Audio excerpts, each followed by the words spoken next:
All right, I think we'll go ahead and get started. Good morning, everyone, and welcome to today's work group on the implementation of the Hybrid and Zero-Emission Truck and Bus Voucher Incentive Project, or HVIP. My name is Rochelle Bishop. I'm the manager overseeing HVIP, and I'm joined today by several other staff from CARB and CalSTART, the administrator of HVIP. At today's work group, we will discuss how we will implement the funding and policy changes approved by the CARB board as the part of the fiscal year 2021-2022 funding plan for clean transportation incentives. Before we get started, a little information on work group logistics. Today's work group is being recorded, and a copy of the recording will be posted on CARB's low carbon transportation webpage within the next 2 weeks.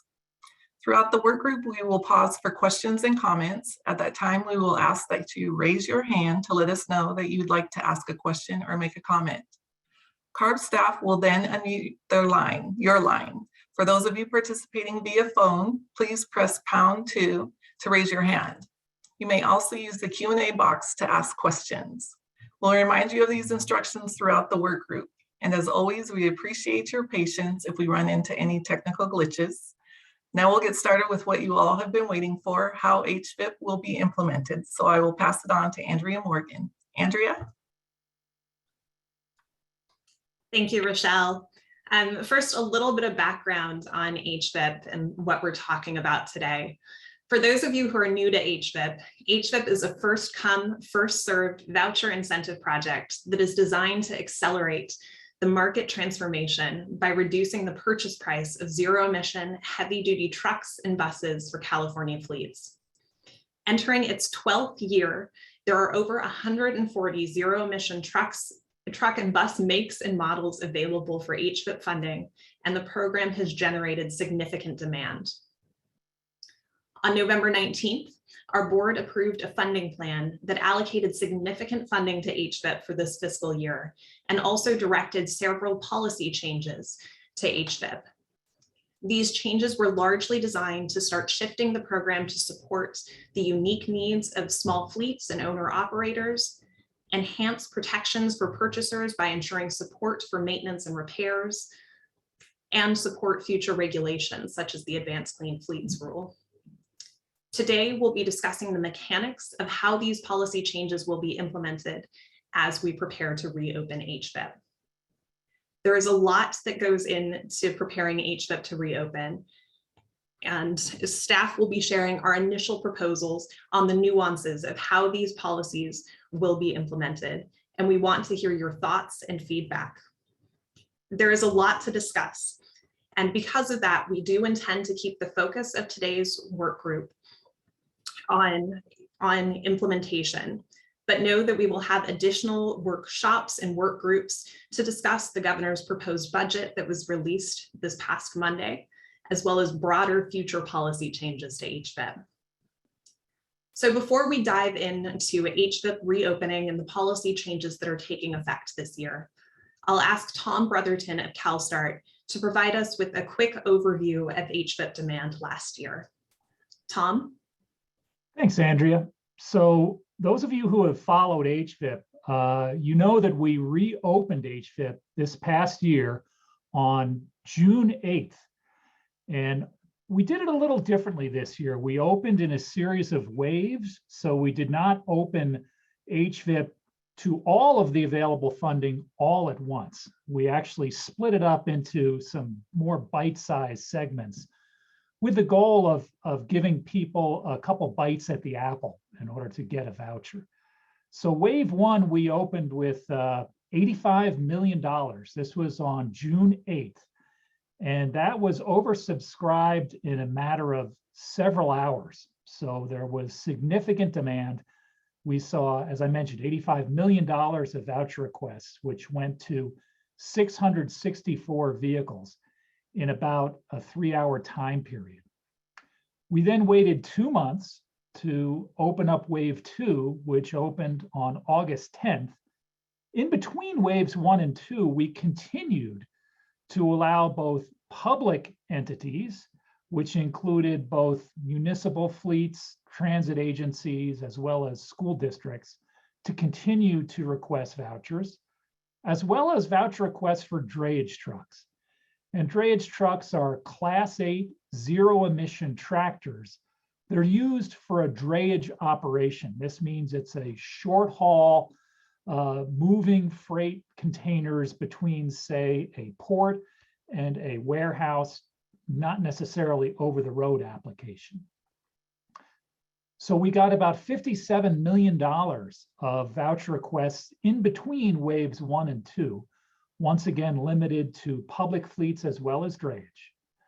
When wave 2 opened up, we opened up to the remaining balance of funding that we started with at the beginning of the summer, which was $170 total million. Now that only left about $12 million to be issued during wave 2, and that was really issued within a matter of minutes, not a lot of money. Then on October 28th, we had wave 3, which was $71 million of funding, and this was new money that came in as a result of FY 21-22 appropriations from the legislature, and CARB released a combination of $60 million of new funding, as well as some money from canceled vouchers in the earlier waves. So we were able to issue, as I mentioned, about $71 million during wave 3. Now we still have about $4.5 million of voucher requests that are in a wait list, which were requested on that earlier date of October 28 within the first 10 minutes. And this is really spectacular. So we were able to issue $71 million in the first 10 minutes on October 28, and we still have about $4.5 million on a wait list of vouchers that were issued within that first 10 minutes that are now being issued with canceled vouchers, so the funding from canceled vouchers. We are continuing to issue vouchers on a wait list for drayage vehicles only. So since October 28th to today, we've got about $25 million of drayage vehicles that are on a wait list. When new funding comes in a little later this year, that $25 million will be the first vehicles to be funded.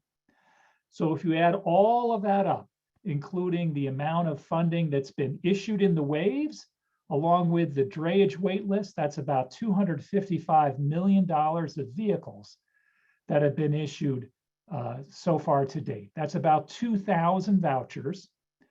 To give you a breakdown of vehicle type, of zero-emission tractors, Class 8 tractors, that's about $100 million for 667 zero-emission tractors that have been issued since June 8th. That's a really significant number. If you think about heretofore, we didn't have zero-emission tractors before this year. So there was really nothing in the first 10 years of HVIP for zero-emission tractors with well, I shouldn't say nothing, there were a handful. Now there are 667 for $100 million that were issued this year alone. We did see about $38 million of heavy-duty transit buses issued. About $67 million went to school buses, $28 million for zero-emission panel, step, and cargo vans, about $11 million for zero-emission straight trucks, and $1.3 million for utility boom vehicles, which use an EPTO system. So this is actually a diesel truck that has an electric boom along with battery energy that's used to operate that boom so that the diesel engine is not idle during operation. And then lesser amounts for refuse trucks and some box trucks and some medium duty amounts. But really those big applications that we saw come in were zero-emission Class 8 tractors, zero-emission school buses, zero-emission transit buses. Those were the big three categories.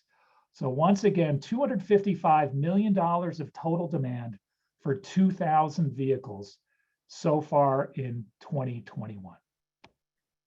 Andrea, back to you. Thank you, Tom. So before we move on to HVIP reopening, I do want to pause now to see if there are any questions for Tom or me about the general background of HVIP or about some of the statistics Tom just gave out. I noticed that there were a few questions coming in on the chat, or Q&A box, so I'll go ahead and answer a few of those live.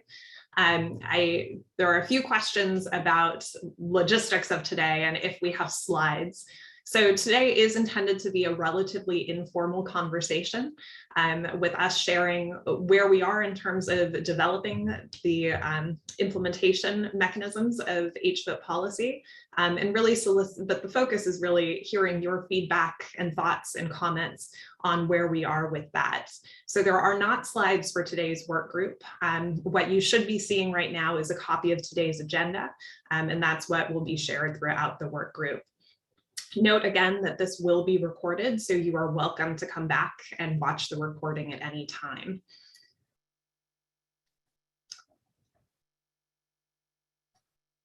Jason, it looks like we have a few raised hands.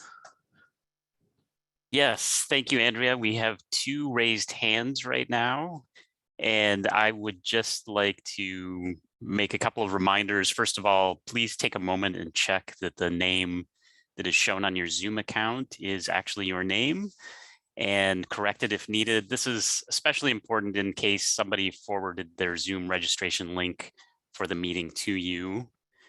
And again, if anyone wants to make a question or ask a question or make a comment, use the raise hand. And if you're participating via phone, press #2. And then we'll announce the name of the commenter and unmute your line. Please be sure to introduce yourself by stating your name and affiliation. And our first question today comes from Andy Schwartz.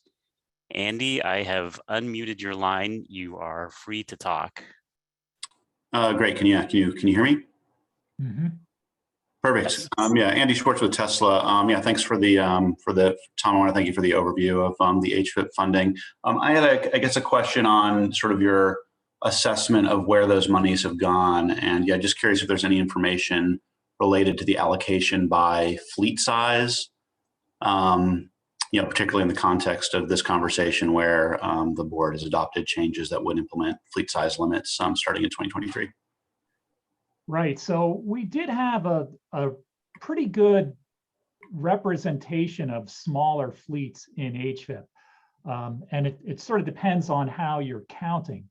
But within these first waves, there were roughly 200 fleets who participated.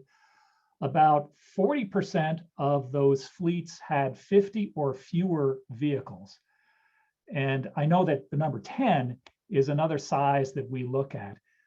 We had about half of that representing, or about 20% representing fleets of 10 or fewer. Now, if you look at the total number of vouchers issued, those numbers go down a bit because larger fleets still tend to request even more vouchers. A small fleet of 10 isn't necessarily going to order 30 new vehicles, as an example. So we had about 6% of new vehicles. 6% of all the vouchers requested were from fleets of 10 or fewer vehicles.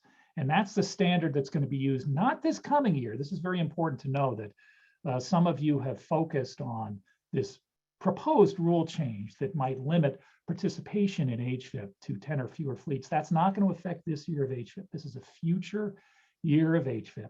So, but we are tracking those numbers, and about 6% of the vouchers issued went to fleets of 10 or fewer vehicles. Great, thank you. All right, our next question comes from Jamie Levin. Jamie, I have unmuted your line. You can go ahead and talk. Yeah, thanks, Jason. Jamie Levin from the Center for Transportation and the Environment. Hey, Tom, you referenced these waves, which we're aware of from this last year. There's a lot of new money we're all anticipating. Has CARB given any thought to doing something similar in this next year so that instead of all the money being open for voucher requests all at once, would you consider subsequent waves to allow through the year voucher requests? Thank you. So I do think that we may get into that during the course of discussion today, but just to jump to answer your question directly, we don't anticipate necessarily holding back blocks of money, but this year there will be set-asides by certain vocations. We'll get into this a little later today. As an example, drayage trucks, transit, school buses will each have a threshold minimum amount of funding that is dedicated to that vocation alone. So that may, for those particular vocations, help keep funding available for longer periods of time. But as far as actual waves for general HVIP, we're not anticipating using a wave system again this year. The hope is that we don't have this 10-minute demand any longer. The amount of funding that's available this year is greater than what we had last year. So we're hoping that it does last a bit longer. That does raise a follow-up question, which, as you know, literally the time it takes to push the send button when the voucher requests open up, it just gets queued up in a huge wave of requests.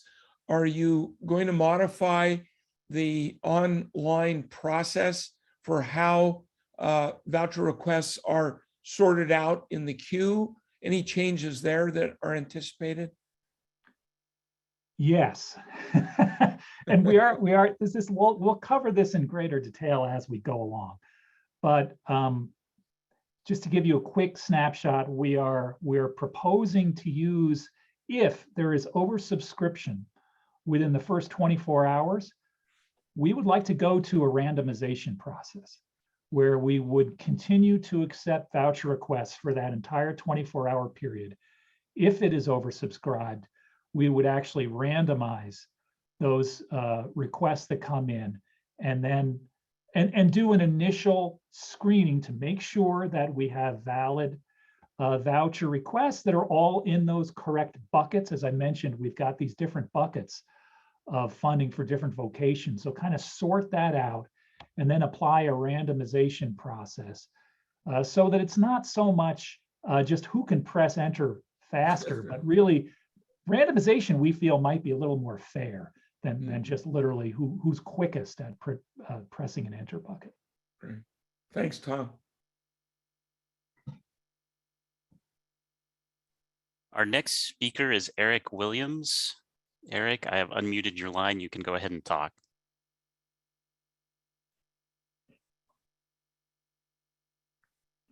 Eric, it looks like you need to unmute your own. Can you hear me now? Yes. All right, great. So thank you. So because this is Eric Williams with San Joaquin RTD. Quick question, because there is such a high demand for vouchers and vouchers go so fast, is there a maximum amount of vouchers that the approved vendors that we select from that list that can submit, can submit? So HVIP has both a cap on the purchaser. So there's an annual purchaser cap, and then there's also a cap on the manufacturer. So there are really two different caps that come into play. As you asked a question here, the manufacturer cap is what's called a soft cap. So it starts at 100 vouchers. The manufacturer has the ability to ask CARB for the authority to go above that cap, but that's based upon showing CARB that they have the capacity and the history of producing enough vehicles to justify going to more than 100. Sure. Yeah. Okay, and just another question, I'm not sure if you're going to cover it later on, and that is the PO itself. So when we enter into a PO, does that PO have to be within a certain time frame of the time that the you know where I'm going with this? Yep. Okay, yeah, so that's on the agenda too. okay, that's on the agenda. Okay, great. Yeah. Thank you. Yep. Our next question is from Casey Heidler. Casey, I have unmuted your line. You can go ahead and talk. Great. Thanks, Jason. Can you hear me? Yes. Okay, great. Well, thanks, Tom, Andrea, and Rachel there. Tom, we've spoke before. I'm the owner of Tom's Truck Center, also on the Orange County Dealer Association Board, the California New Car Dealer Association Board, and the president of the California Dealer Association. So very involved in the industry of commercial vehicles in California. And obviously we've used your program before and issued many vouchers in the past.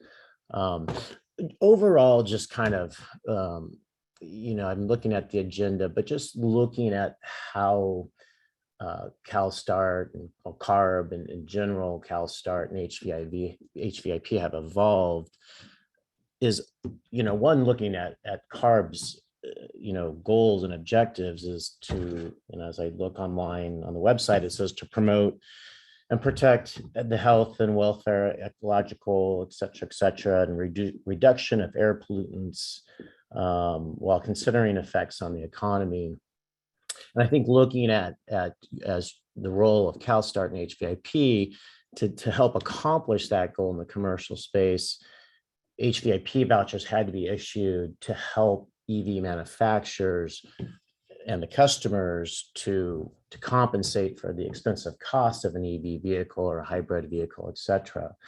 And what's changed now, which is a great thing, as Andrea mentioned, there's for over 40 manufacturers that are creating EV, and definitely in the retail space, I think there's almost 40 new vehicles being introduced next year. But what's happening with the voucher program, it's like winning the lottery for our customers.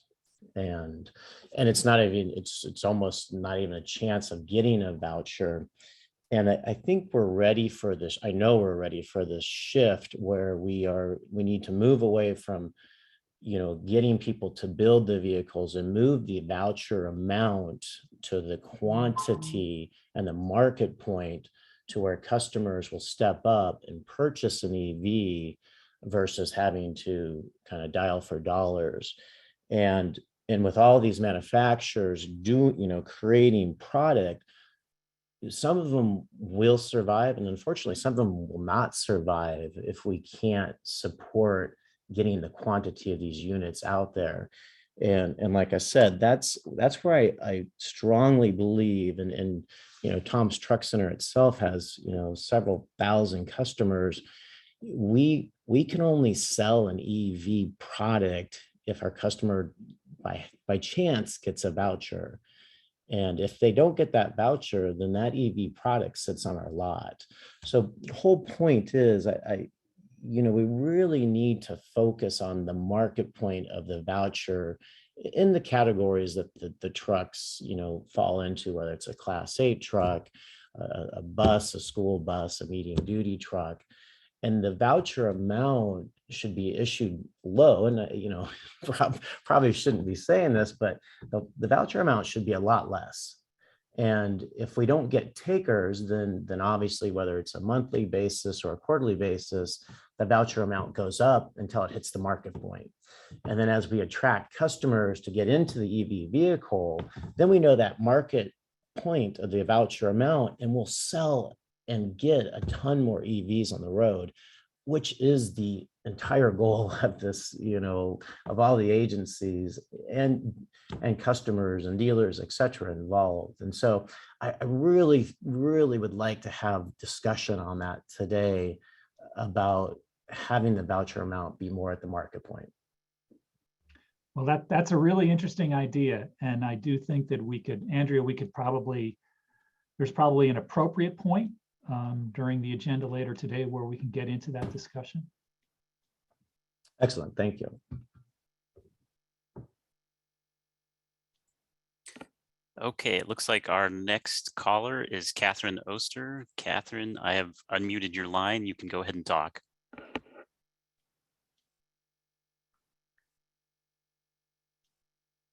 Catherine, it looks like you're still muted on your end.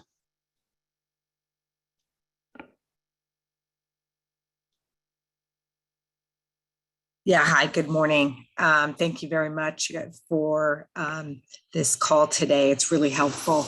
I think one of the questions that I have is when we look at in the drayage industry, you have 75% of the market are independent operators. And I really applaud you for having the innovative fleet program that's starting this year.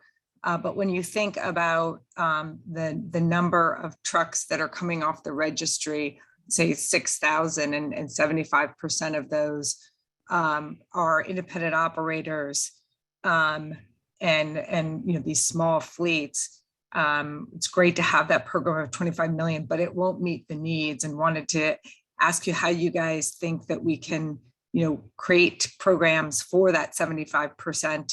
In our view, it's having more funding for the innovative fleet programs.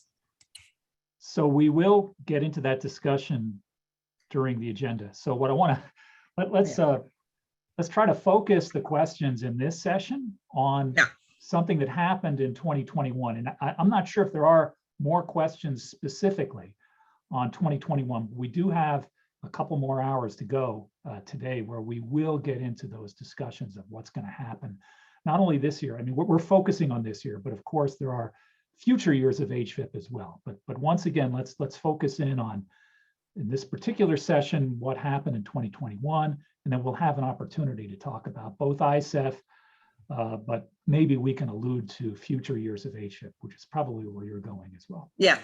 Okay, great. Thanks. All right. So I think let's go ahead and move on to the next topic, since it seems that most folks are really wanting to dive into questions regarding reopening and additional items on the agenda.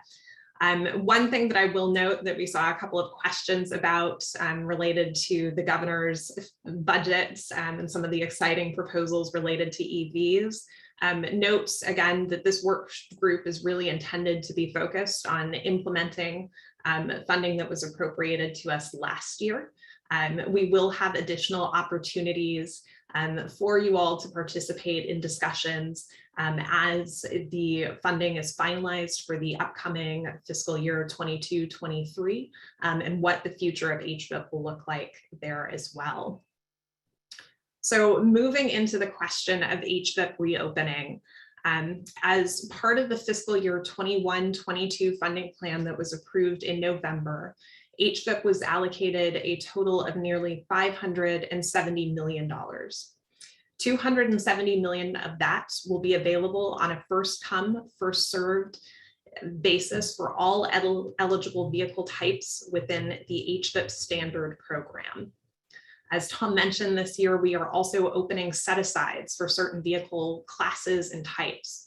$70 million for zero-emission transit buses, $75 million for zero-emission drayage trucks, and $130 million for the rural school bus set-aside, $25 million for the innovative small e-fleets pilot, which is geared towards helping small fleets make the switch to zero-emission.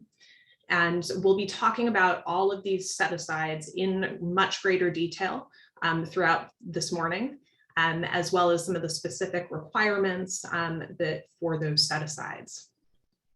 So as we just heard, and I know many of you have experienced, there is a significant demand for HVIP vouchers. While we are entering 2022 with a much more robust budget than was available last year, we are still planning contingencies to ensure that if we run out of funding, funds will be distributed in a fair manner. So rather than open HVIP in waves as we did last year, all standard HVIP funds, the zero-emission transit set-aside, zero-emission drayage truck set-aside, and zero-emission school bus set-aside will all be available on the first day the project opens. And we anticipate project reopening to happen around the end of March. In order to ensure that small fleets are able to access funds $25 million of the HVIP standard funds will be held in a reserve for small fleets of 10 trucks or fewer until the third quarter of 2022. So if on October 1st, 2022, funds remain in that small fleet reserve, the remaining funding would be available to fleets of any size. And an additional contingency here, if funding is exhausted within the first 24 hours of HVIP reopening, as Tom mentioned, we will undertake a randomization process or a random selection to determine who receives HVIP vouchers. Additionally, as we did last year, vouchers will only be available for purchases made within a certain time frame of the reopening date. For private fleets, purchase orders will need to be dated within 30 days of reopening. For public fleets, we will accept purchase orders dated on or after January 1st, 2022. So I'll now turn it over to Tara Campy of CalSTART to walk us through more of the details of HVIP reopening and how the randomization process we're anticipating that it will run. And Tara? Great, thank you, Andrea. So to provide a little bit more detail about the randomization process that's identified to be a contingency option if funding is exhausted in the first 24 hours. Specifically in the first 24 hours that the online voucher processing center is open, submitted requests won't be assigned a status of funded or unfunded. They won't have a status of either for the first 24 hours. Then we'll evaluate after the initial 24 hours. If the cumulative amount of requests is lower than the available funds, funding will simply be allocated in the order that the requests were received based on timestamp. If the cumulative amount is greater than the amount of available funds, funding will be assigned using the randomization process of a random number generator. And other public programs that use a combination of first come, first serve and randomization include the PG&E multifamily affordable solar housing program and the CPUC self-generation incentive program for energy storage rebates. The process of this randomization will be witnessed by CARB staff, conducted by CalSTART, the grantee, and video recorded. Any requests that are not allocated funding via the randomization process will remain on a contingency list for 30 days and 30 days from the date that funding is announced. And any cancellations that subsequently happen in those 30 days, those contingency list requests will be assigned funding in the order of their randomly assigned number. If warranted due to demand, the set-asides for drayage and transit would be randomized within their own cohort. And after the initial 24 hours, a summary of the requests that have been received so far will be provided on the HVIP website. So this is different than the, for those of you that have participated in HVIP in the past, when there's a ticker on the website, it'll be different this time if, especially considering randomization, we have to, or the possibility of randomization, we will take stock of what has come in during that 24 hours and then publish an amount thereafter. After the initial 24-hour window, then requests are accepted on a first come, first served basis based on submitted timestamp.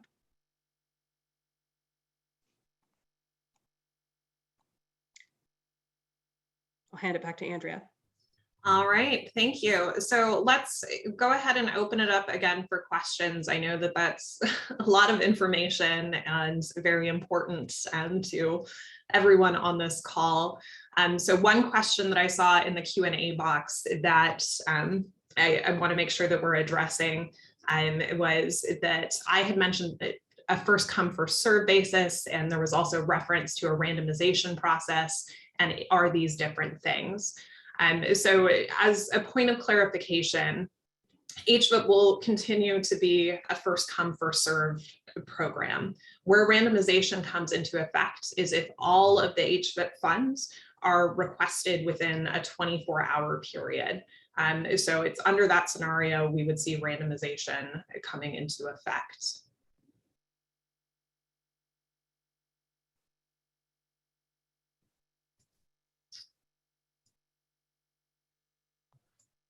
All right, it looks like we have a few raised hands.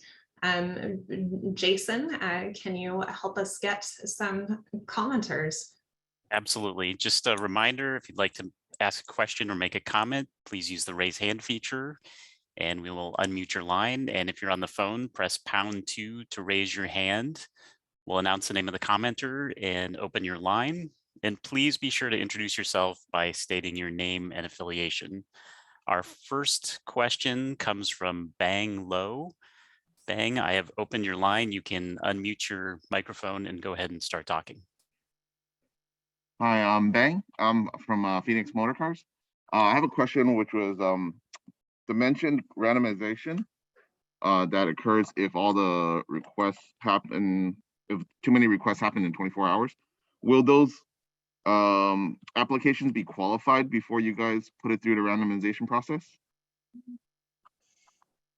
Yeah, so that's a great question. So a full initial review will not be completed before randomization, but we will be evaluating for duplicate requests or ineligible purchasers, for example, the purchaser and dealer being named as the same entity, or some high level evaluation, but not the full initial review that's conducted before voucher acceptance.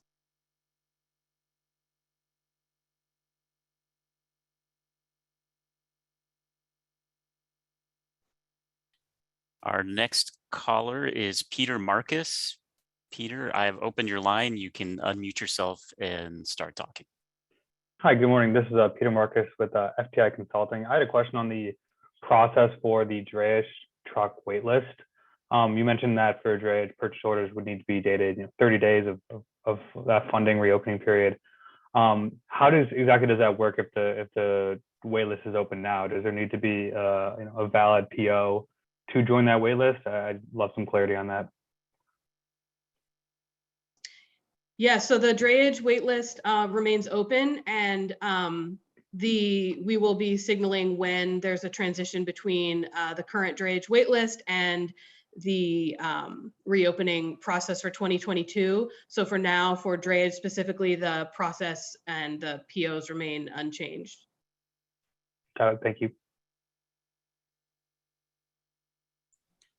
Our next question comes from Lacey Robertson. Lacey, I've opened your line. You can unmute yourself and begin speaking. Thanks, guys. This is Lacey Robertson with Rush Enterprises. A couple questions. So piggybacking on the previous speaker's question. So anything that is currently on the Drayage waitlist before today it will not have the new rules applied. Is that correct? So the Drayage waitlist vouchers won't be moved off the waitlist until the new funding year. So we'll be evaluating against the new implementation manual, for example, an increased DAC plus up of 15% if eligible. So those requests that are on the waitlist currently are have not been moved off. Right, but will they be subject to the randomization? No. Okay. So everything that's currently on the wait list will be evaluated in the way that they previously were prior to That's today. correct. Okay, great. And then and I wrote this in the chat, but you guys might have missed it. But in 2021, what is the quantity of vouchers that were canceled and the dollar amount associated with those vouchers? So we publish updated HVIP data every month on the impact page of the website at californiahvip.org, and includes a summary of all requested and redeemed vouchers and geographic distribution, as well as other data points. It does not include a summary of cancellations explicitly, but there is an option to reach out to CARB for additional data that might not be included in the monthly data set. Okay, great. Thanks so much, guys. Our next question comes from Bill Abudi. Bill, I have opened your line. You can unmute yourself and begin speaking. Good morning. Bill Abudi with AB Trucking, working at the Port of Oakland. I'm actually looking at the HVIP website, and I'm looking at the Class 8 tractors that are drayage capable. And I do see that you have an incentive of $120,000. A comment that I would suggest for this website, and so we can be all on the same page. Most of the quotes that I've been getting are almost $430,000 to $525,000 for electric vehicles. That puts it way beyond the range of a drayage operator at the Port of Oakland, which we definitely need a lot more grants. And these trucks are really the first version of them, need to be targeted toward drayage just because of the range that they do have. So the suggestion is to not only put the incentive amount, but put what that model, like every manufacturer seems to have a card which gives a spec. What is the actual cost of that truck? And if you can add where it could be stacked with other grants, because there is no way for these targeted trucks, if you want us to use them in drayage as a first version, there's no way we can afford them. 300,000 is not going to do it for me to sit at the Port of Oakland for 10 hours. We just don't generate that income. And so we're excited to go electric, and we want to try them in a close proximity to the port, but not at this price. But I do love the HVIP program. Every program, I think CARB should detour all the money and issue it just like an HVIP. And I do thank you for putting out a carve out for vocations and also for small fleets, because I see constantly where these larger new companies that are trying to come out with a lease model, just grabbing all of this. And we just don't have the time to compete with them. We'd like to get some use at the port, and we'd like it as soon as possible so we can encourage this technology. Thank you. Our next question comes from Brad Bredicher. Brad, I've opened your line. You can unmute yourself and begin speaking.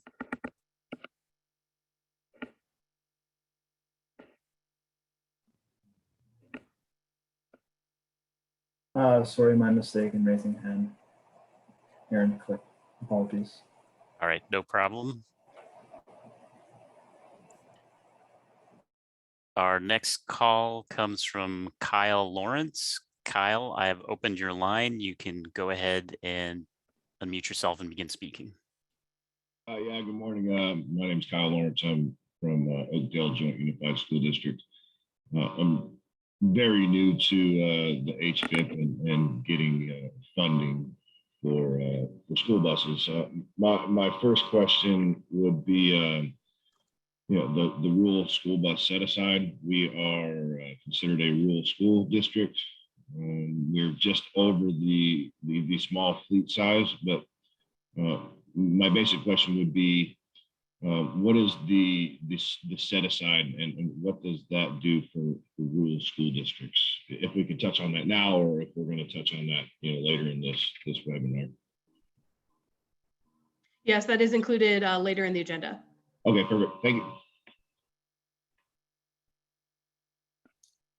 Our next question comes from Eric Williams. Eric, I have opened your line. You can unmute yourself and begin speaking. Yes, thank you. So on the page of your HVIP website, it states that the prices to speed commercialization and clean the air in communities that need it the most. So what sticks out to me is the communities that need it the most. San Joaquin is part of, has environmental justice neighborhoods. And obviously our neighborhoods need clean air. So in your selection of these vouchers, are you taking into account those that are submitting vouchers that have an actual need in the community for clean air, for emissions, and to serve the population? We're going to talk a little bit later about the disadvantaged community voucher enhancement, but Andrea or CARB staff, is there additional nuance related to this question? Yeah, so a couple things I'd note on that.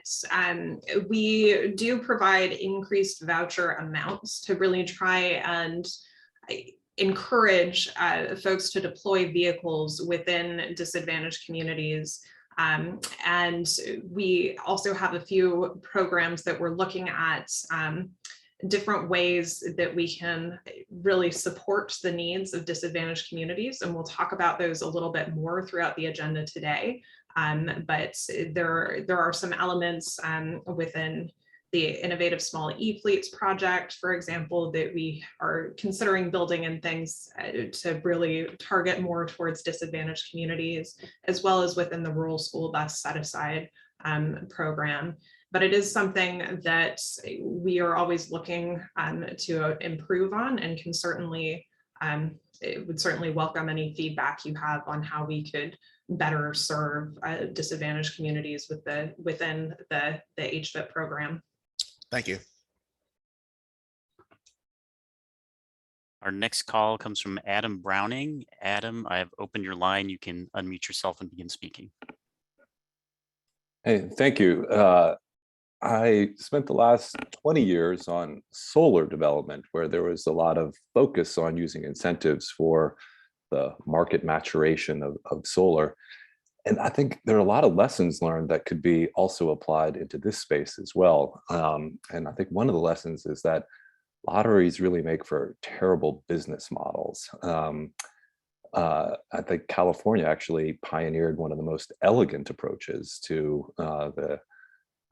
having less funds than there is market demand for through the CSI, which was in essence a market step down approach, where you had a bucket of funds that were available at a set incentive level.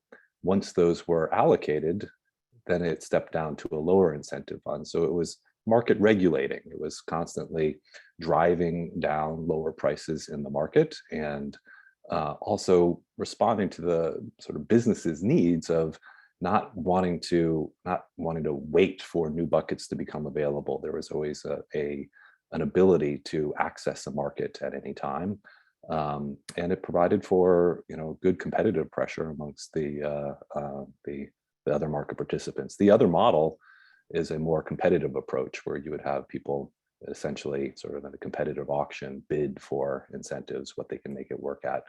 I think that is much more challenging for smaller players. So I just would encourage you to look at there's a long history of other alternatives to lotteries, and I'm sure you've already thought through a lot of those, but California has already pioneered some wonderful alternatives to a lottery, and I would encourage you to take those seriously. Thank you for those comments, Adam. I will note that we are optimistic that we will not have to use this lottery system this year. This is the highest level of HVIP funding that we've ever had allocated to HVIP within a single fiscal year, with over $500 million going into HVIP this year. So we certainly hope that it will not have to go to the randomization process. A lot of what you touched on would require us to make major policy changes that would need to be adopted by our board. But know that we will very closely be watching HVIP demand over the coming year, and we may and starting to consider different policy routes that we can take in the future should HVIP run out of funds really quickly again this year. But that will be a discussion that we'll be having throughout this fiscal year as part of our funding plan process. Thank you so much. Our next question comes from Brandon Blum. Brandon, I have opened your line. You can unmute yourself and begin speaking.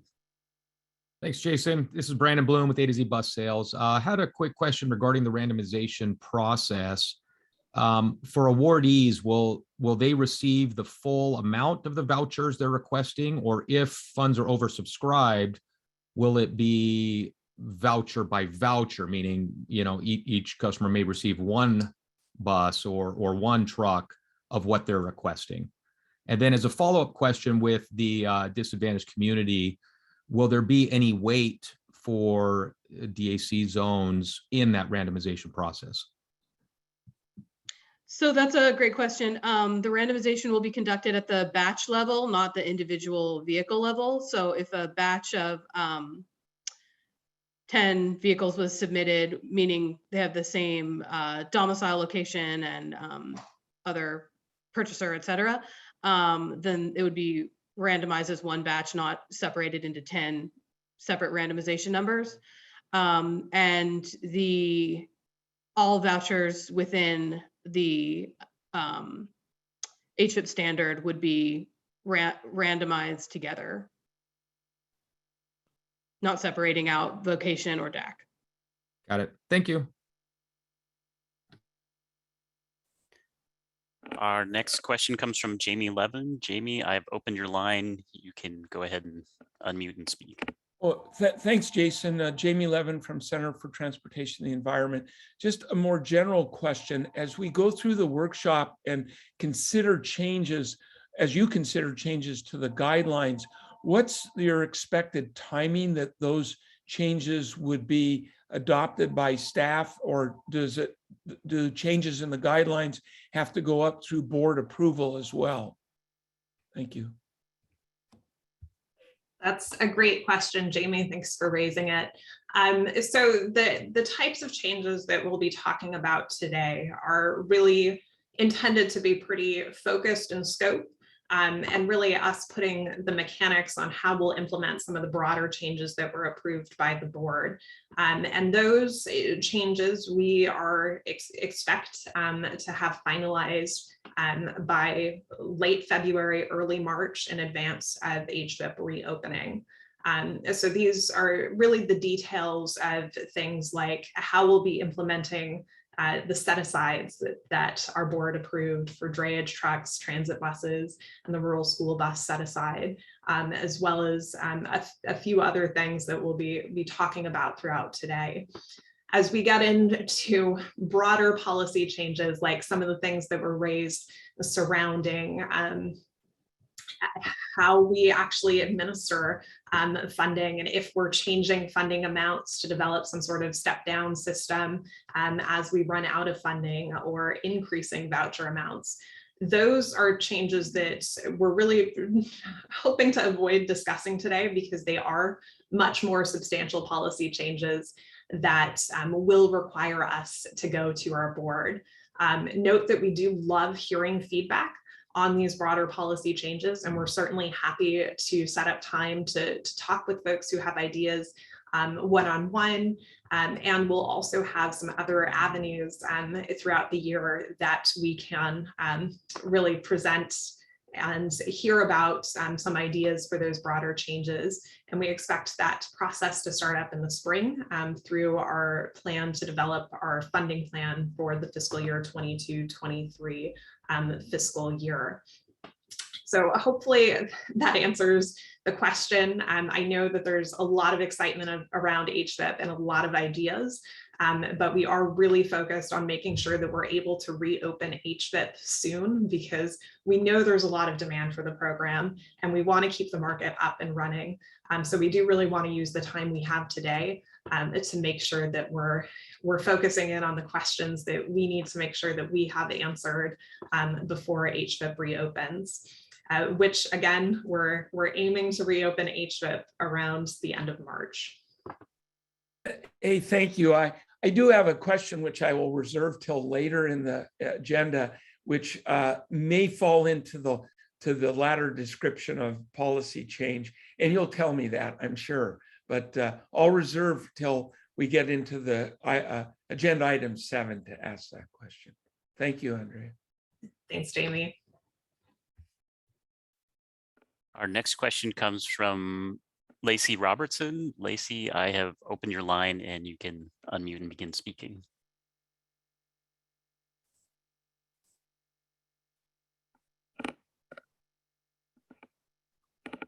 Lacey, it looks like you're still on mute.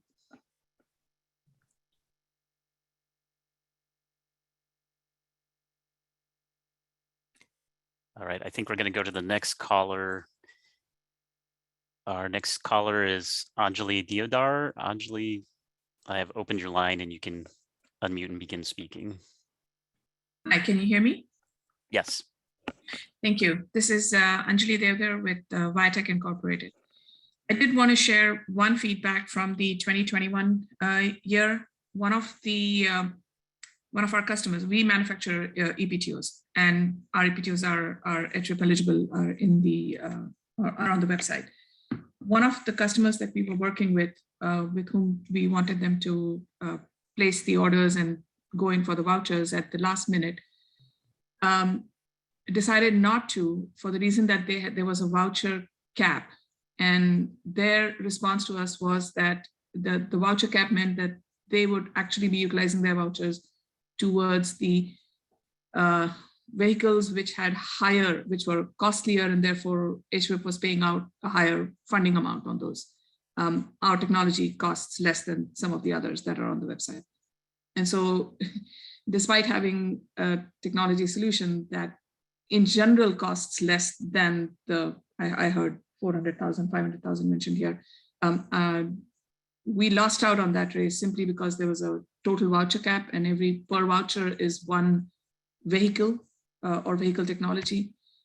I'm not sure what the answer is, but I wanted to make sure that both CARB and CalSTART know that this meant that we were effectively shut out of the process. Thank you for sharing that with us, Anjali. That is something that we'll think about as we're developing policy for the upcoming year.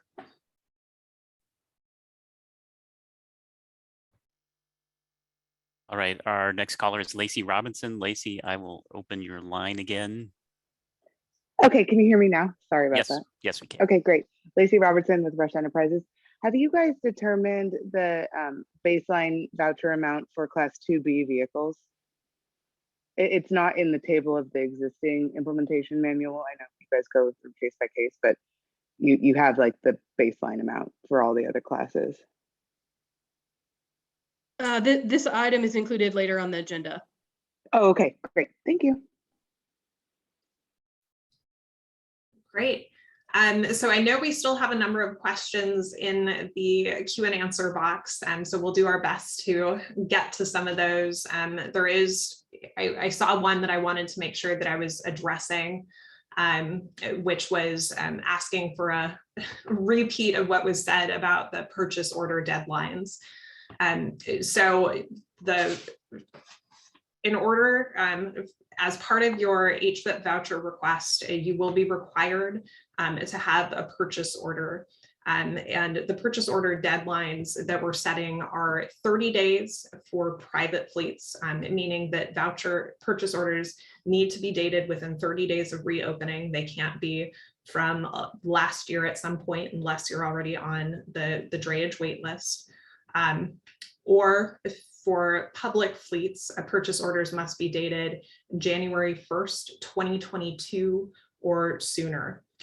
Since HVIP is expected to reopen at the end of March, what that essentially means is public agencies we can accept purchase orders that are being signed right now, but for private fleets, you should be waiting and not yet signing purchase orders in order to be eligible for HVIP.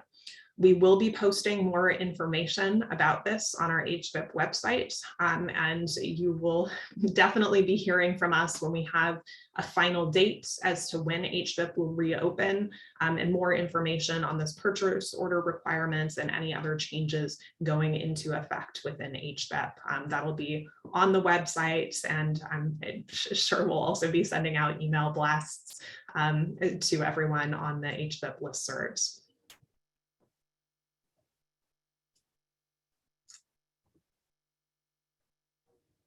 We do have one more question in the queue.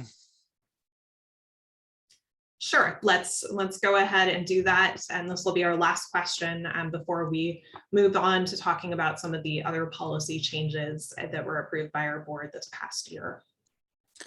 All right, our next caller is Dusty Garland. Dusty, I have opened your line. You can unmute and begin speaking. Yes, hello, this is Dusty Garland with Peterbilt. I just wanted to clarify what you said there about the POs and make sure I'm understanding the correct caveat. So public fleets can be accepting POs now. All private fleets should be waiting until 30 days before the release date, unless they are drayage application customers, in which case they should continue applying to be on the wait list until you tell us otherwise. Until you tell us that you're cutting off the wait list, right? Yes, That's correct. Okay. Great, thank you.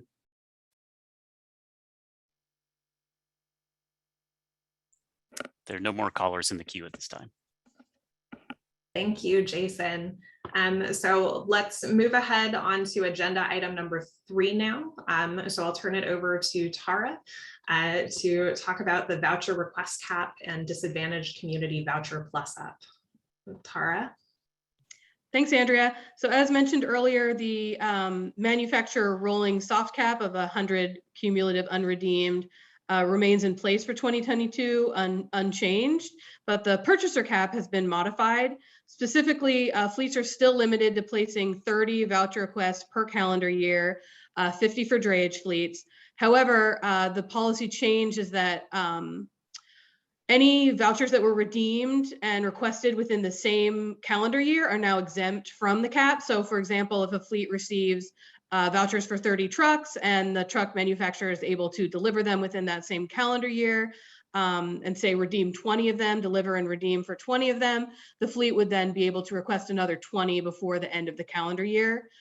Previously it was 30 or 50 for drayage regardless of redemption status.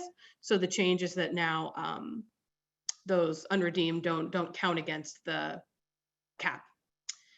And for the disadvantaged community voucher enhancement, the 10% has been replaced with 15%, and that is available specifically for vehicles that are domiciled in a disadvantaged community and purchased or leased by a public or private fleet, and that lease has to meet the qualifications of the HVIP implementation manual, meaning 3 years or longer. So purchase or qualifying lease by a public or private fleet that has 10 or fewer trucks or buses. So it's targeting that disadvantaged community incentive to small fleets, and less than 50 million in annual revenue if you're a private fleet. There's no revenue qualifier for public entities. And additionally, the increased amount is available for any purchase or lease that qualifies in HVIP, regardless of the size of the fleet, et cetera. Any purchase by a qualifying California Native American tribal government, and there will be a definition of all of those entities in the implementation manual.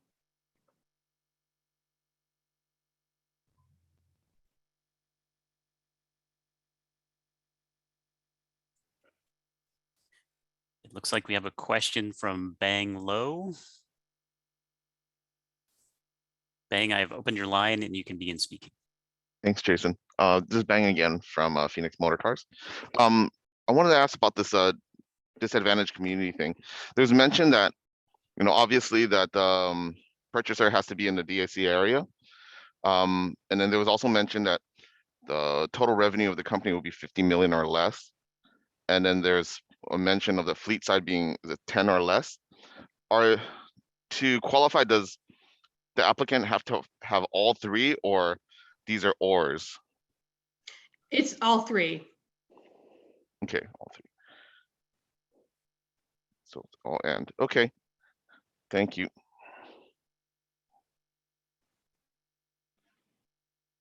Our next question comes from Anjali Deodar.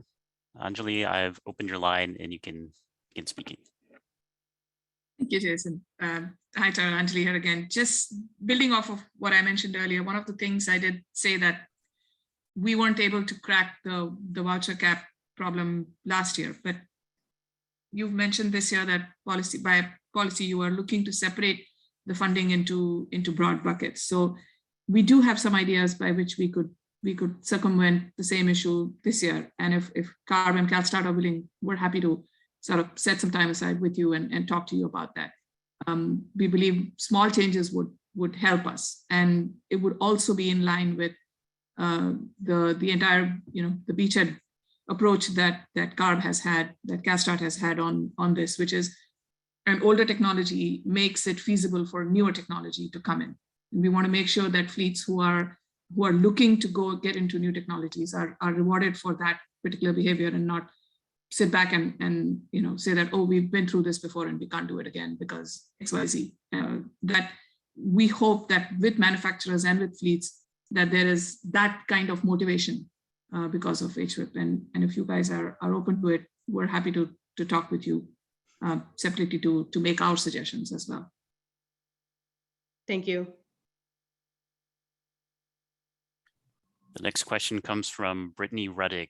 Brittany, I have opened your line. You can unmute and begin speaking. Awesome. Thank you, guys. My name is Brittany Rudick. I work with Motive Power Systems. Tara, it's wonderful to see you again, dear. I'm kind of live tweeting this within my own organization. And one of my colleagues brought up a point. He said, I would like to make a case that there should be a $20 million set aside or so devoted to fleets who have proven EV adoption and have a strong track record of acting on their vouchers and actively using EV in their route rotation and really making an effort to expand their fleet beyond the pilot stage. We have in the past kind of lost out on some larger deals for like 70 vehicles, all because HVIP has decided to reduce the customer cap from 100 to 30 in order to kind of share the wealth with others, which we understand. So basically my question is there any kind of plan to implement a category that would, excuse me, that would, I suppose what I'm trying to say, like make room for others or large fleets that are making a large environmental impact with their use of vouchers? Is that clear? Yes, and as Andrea mentioned, the focus of today's work group is on implementation of the existing policy adopted by the CARB board in November. But as Andrea mentioned, the CARB staff is eager to gather input, such as you brought forward on potential options for future rounds of funding. Future, yes. Yeah. Sorry, I didn't mean to perhaps bring that up in the wrong context, but I did want to kind of throw that out there as maybe something that might be considered in the future in this thread. Thank you. Yeah, thank you. Our next question comes from Bill McGavern. Bill, I've opened your line. You can unmute and begin speaking. Hey, thanks very much. Bill McGavern with Coalition for Clean Air. And I just wanted to express support for the implementation of the funding plan provisions that focus more of the HVIP benefits in disadvantaged communities and on the smaller fleets. We've seen particularly during the pandemic with the increase in port congestion that the impacts of goods movement are really disproportionately focused on low-income communities of color that tend to be downwind from our ports and freeways and rail yards and warehouses. So the goods movement system is generating a lot of pollution, particularly diesel particulate matter recently, even more than it has before. And so we need to try to relieve that burden with some of these great zero-emission vehicles that are now available. And we know that it's the smaller fleets that are having the toughest time making that transition to the ZEV. So agree that there needs to be some special attention there. Thank you. Our next question comes from LaDonna Williams. LaDonna, I've opened your line. You can unmute and begin speaking. Yes, good morning. LaDonna Williams, All Positives Possible, small community-based organization serving disadvantaged and low-income frontline communities. I wanted to ask, in light of the hearings that were held earlier in 2021, considering the allocation of the funding, the findings with the audits showing that more than 80% of the funds that should have been going to disadvantaged community and the programs were actually given outside of the disadvantaged community. So I wanted to find out, is there special focus on ensuring that this funding and these opportunities are actually reaching, I guess the previous caller kind of touched on it, to ensure that these communities, and we clearly know who and what they are because they're mapped out, but how are you ensuring that they will actually get benefit from these programs? And especially since these vouchers sell out within 10 minutes of posting, and you know, even with all these other incentives, it just never seems to be a fair playing field. These resources are not getting into our communities. We're continuing to get the burden of the pollution and the least benefits when it comes down to these voucher programs. So are you planning on setting aside specific funding to ensure that this population is actually being served and not others coming in the name of these communities, getting the benefits, and they go outside of the communities? Thank you. Good morning, everybody. My name is Peter Christensen. I'm the Chief of the Innovative Strategies Branch, and I really appreciate that comment. I just had a few thoughts that I wanted to share and then turn it back to the rest of the team if they'd like to add anything. But I think this is a really important point. And one of the things that I want to stress that hopefully everybody recognized in the last funding plan is that we are signaling intentional shifts in HVIP this year, specific changes that are focusing our dollars on increasing what has been a pretty strong track record in disadvantaged communities, but making improvements this year. And I think perhaps even more importantly, signaling changes over time that are going to move us in the direction of providing even more significant benefits in disadvantaged communities and with the fleets that need our help the most. So the smaller fleets, the fleets that have less ability to incorporate currently more expensive technologies into their fleets. And a few things specifically that you've seen, we just touched on the Disadvantaged Community Plus Up that now includes an element on fleet size and revenue to make sure that we're focusing those dollars on the most, on the fleets that are in the most need. We have a few more things. I know we keep skipping around the agenda, but we have a few more things that we're going to be talking about later today, including the Innovative Small E-Fleets pilot, which is really focused on looking at innovative models to help support those smaller fleets. But I do want to recognize the fact that we have a number of institutionalized procedures in place in HVIP that help us to ensure that we're delivering benefits where they're needed. One of those things is that we track the domicile location of the vehicles. That means where are the vehicles based? And that is something that we track. We can keep a record of that. It's part of the HVIP documentation that comes in with each and every voucher transaction. And then we also track the use of those vehicles broadly, not on a per vehicle basis, because we recognize that there's important confidentiality requirements on the part of the fleets, but we do track overall how we're doing in terms of providing benefits to disadvantaged communities where those trucks operate. So at a high level, we have a number of things that are in place and significant changes that we're implementing this year and that we will continue to implement over the next few years as we really start to shift the focus from broad availability of incentives for all fleets because of the very early stage of the market. Now, as we're moving into more of a stable market, really intentionally focusing those investments in our dollars on the communities that need it the most, that are suffering from the impacts of air pollution, as well as the fleets that need our help the most. And that's a really important overlay with our future regulatory requirements, as we mentioned earlier today. But I want to make sure that comes through, because sometimes with a 200 plus page funding plan, or maybe even more than that with the appendices, sometimes those things get lost. But they're really important, and those things would not have happened without really strong input from many of the folks that are on the phone today, as well as input that we've received over the years. So just wanted to share that and appreciate your additional comments. Thanks.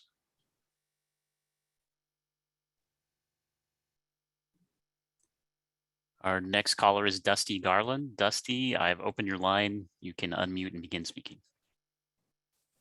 Hi there, Dusty Garland from Peterbilt.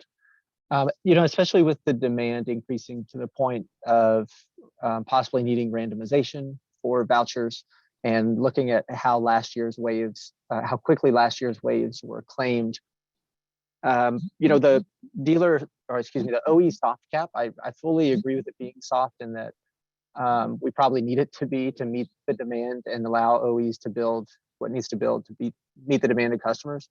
But have you looked at the length of time that some of those vouchers have exceeded the soft cap and putting those funds back into the pool to allow customers and OEs who are able to produce in a timely fashion to be able to get those funds? I just think there's a lot of trucks that are above the soft cap and holding funds and have been for now 2, 3, and 4 years. And so that seems to me like that would be something we could put back in, maybe not have to do randomization, because now we can provide the amount of funds needed to meet that initial 18-month guideline that HVIP already has in place. Yeah, so the implementation manual details the requirements for CARB's review of the soft cap exceedance requests, including past delivery performance of HVIP vouchers and other manufacturer capability information, as well as lays out firm and continually monitored voucher expiration deadline of 18 months. And there is an ability to request extensions beyond the 18 months for operational realities of the supply chain or other circumstances related to each specific case. And those are considered entirely on a case-by-case basis by CARB. So the portfolio of unredeemed vouchers and the funding associated with that is continually monitored by CalSTART as the grantee and then provided to CARB. Okay, so let's say those funds are continued to be extended, and so they go on into 2023. If those funds were then released because it was found that the production could not be met or the customers could not take the trucks in a timely fashion, and those funds were released back into HVIP, then it would exclude all of those customers greater than 100 with greater than 100 trucks in their fleet, because it would fall under new implementation guidelines, right? So there is precedent for canceled vouchers to be re-released into HVIP. As Tom mentioned at the beginning of the call, that happened in 2021, and the money would follow the policies that are in play at the time that, since it's a hypothetical of what any cancellations might look like or when they would become available to other requests, it would, but past precedent is it comes back in available and follows the rules that are in place at the time that it becomes available. Okay, and so I just want to make sure I point that out, because there are fleets that would that I know have missed out on funds in the past because we ran out, and this 2022 will be their last opportunity to have any funding, and so they'll be paying, you know, $120, $150, $165,000 more per truck, while somebody else holds it for, you know, I don't want to say hostage, but holds it in their pocket for, you know, 3 and 4 years. Just seems like a long time. So anyway, I know you guys monitor it. I'm sure there are reasons, or, you know, I would assume justified, but just ask that we continue to look at that and make sure we're putting funds not only in the communities that matter, because that's so important, but then also in the hands of those that are willing to implement things to push towards zero emissions in the goals that CARB has set, which are definitely aggressive. So anyway, thank you very much.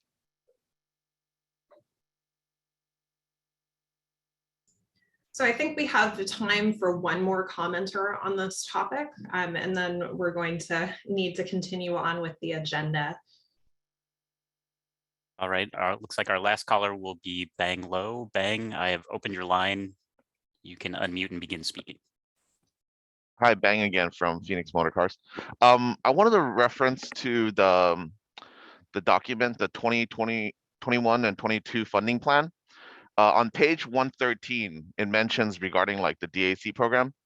It reads, additionally, HVIP eligible manufacturers may be asked as a condition of eligibility to describe the outreach, workforce development, and community engagement efforts that they are undertaking in low income and disadvantaged communities. So with this line in there, does manufacturers need to be pre-qualified to be able to get sell trucks into disadvantaged communities and get the disadvantaged community enhancement? No, that's not a qualifier for the DAC incentive. Okay. And But it's on page 113, so I'm just want to reference that and not, that seems like something you have to do way beforehand before you can even kind of proceed with the sale and purchase, right? so CARB staff can provide more nuance on what that potential requirement could look like, but it's not part of the DAC incentive at this time. Okay. Yeah, Tara's correct that at this time there are no requirements associated with it. It is something that we may look into developing out further in future years, but we certainly encourage all of our manufacturers to be doing their part in terms of making sure that you're engaging with communities and supporting workforce training and job creation within disadvantaged communities as well. But for HVIP reopening and for this fiscal year, there are no concrete requirements associated with that provision.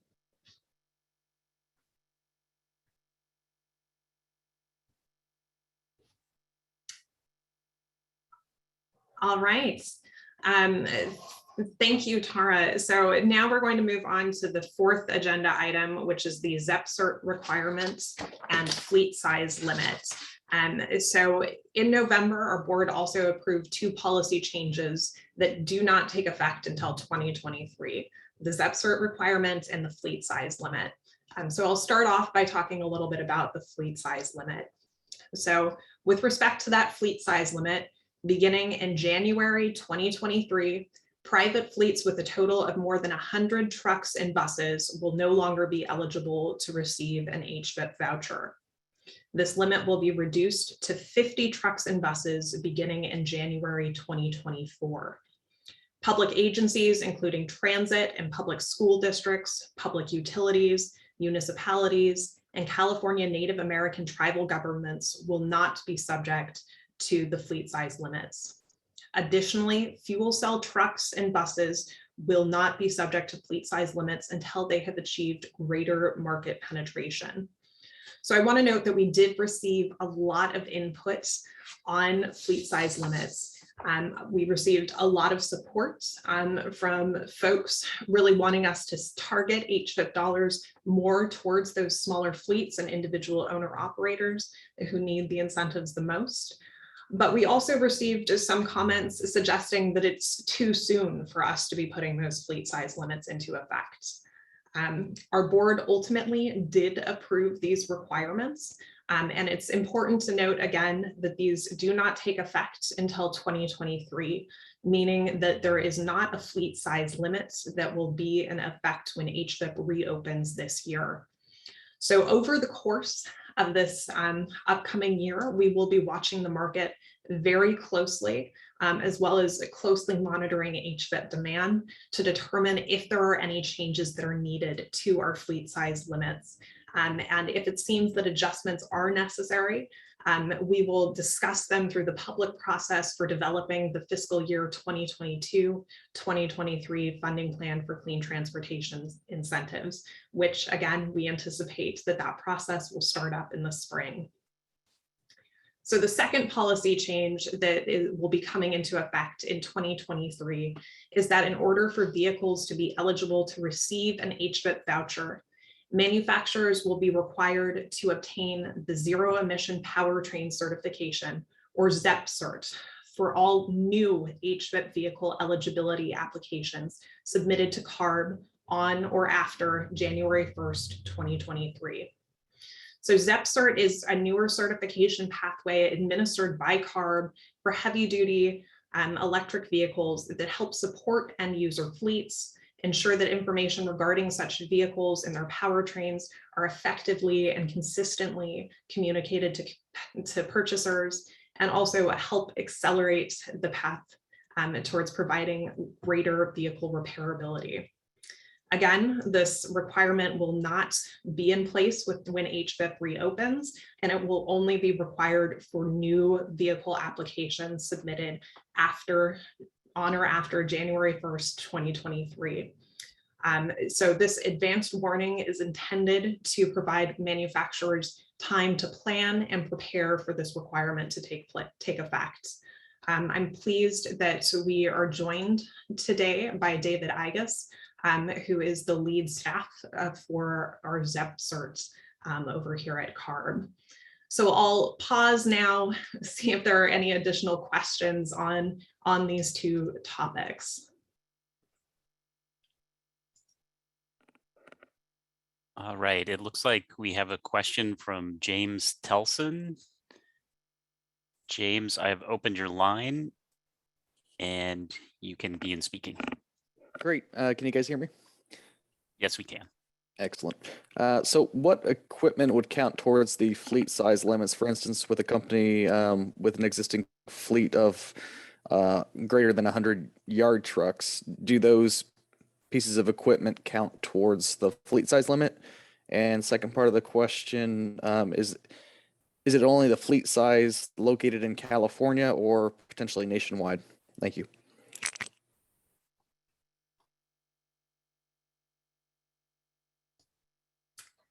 Thanks. That's an excellent question. So the fleet size limits would be applied to on-road vehicles, and I believe that applies nationally, but I'll let Peter weigh in here too if I am misremembering the requirement.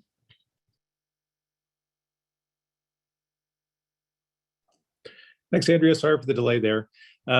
Let's go back and double check the funding plan. I believe that the fleet size limit is applied just to the California fleet. And we want to, this is a great question on the yard trucks, because yard trucks they're this interesting category that spans on-road and off-road. We'll define this. This is a great point for us to define in the implementation manual, which is where, of course, everybody would go to make sure that they're refreshed on the requirements of HVIP. This is an area where I think we can provide some specificity. I would suggest that the fleet size limit would be applied to on-road vehicles that are HVIP eligible. So I would anticipate that would exclude yard trucks, but this is a great point. We'll go back and double check that and make sure that we're being consistent with our policy. So thanks for that comment. Thank you. All right, our next question comes from Lisa McGee. Lisa, I have opened your line. You can unmute and begin speaking.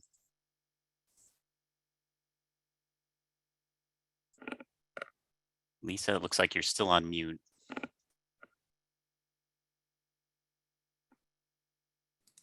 Okay, there I am. I had a question about when you were, Andrea, when you were defining the fleet size limits and who would be defined within those limits. Did you say something about individuals that sell the vehicles? Are you talking about dealerships then?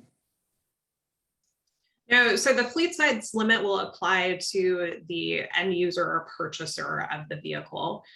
So those folks will need to adhere to the fleet size limit, which is again 100 trucks or buses beginning in 2023, and will be reduced to 50 in 2024.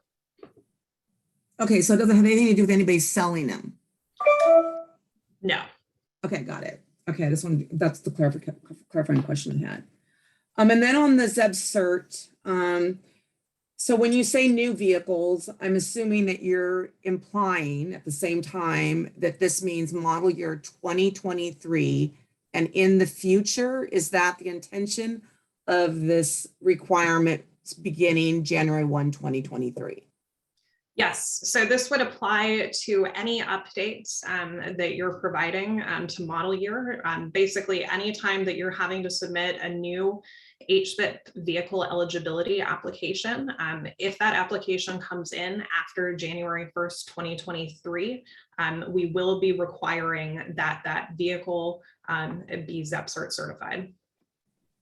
Okay, and so any of the new vehicles, basically, if they don't go through that pathway, they will not be eligible in the future for HVIP funding, correct? Correct. Got it. Okay. All right. Thank you. All right, our next question comes from Peter Marcus. Peter, I have opened your line. You can unmute and begin speaking. Hi, Peter Marcus from FGI Consulting. Just a quick clarifying question for fleet size requirements. Will they be applied to drayage fleets at all?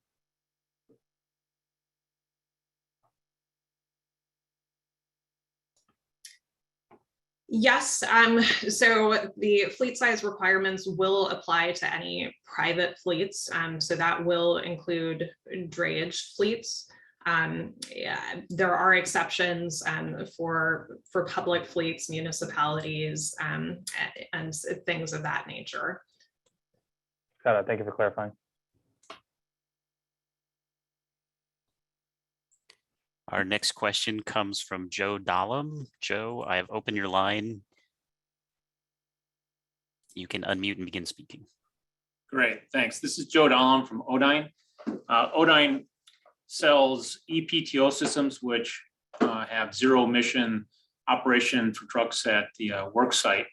My question is, next year in 2023, since many utilities, a lot of fully electric vehicles may not really be a great fit because they have to recharge through the grid. The grid goes down, that's a big problem. Will there be able to have new EPTO systems, put into the market under HVIP in 2023 as far as new ones submitted for funding, new applications?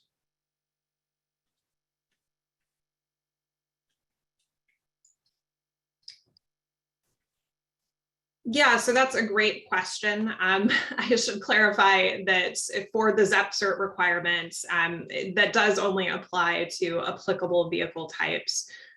So if there are other vehicle types that are eligible within HVIP, such as EPTOs, as well as natural gas engines meeting the 0.01 NOx standard, those would not have to go through a ZEP cert requirement. Okay, great.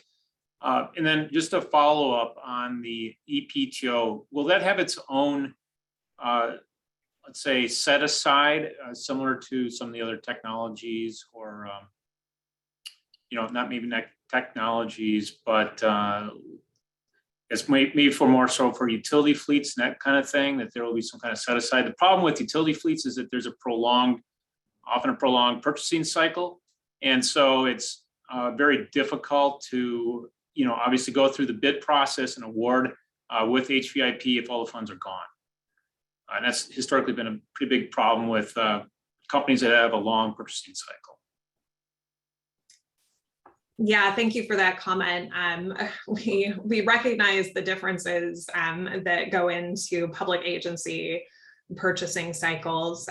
For this year, we do not have plans to have a distinct set aside for EPTOs. It is certainly something that we could consider adding in future years, or could consider adding things like set asides for public fleets, but that will not be part of HVIP when it reopens this year. I will again note that there is some additional flexibility that we're providing this year for HVIP reopening and purchase order requirements for public fleets to allow for that extended time frame that we know it can take public agencies to get purchase orders together. So you are currently welcome any purchase orders that are signed between now and when HVIP or after HVIP reopens would be eligible.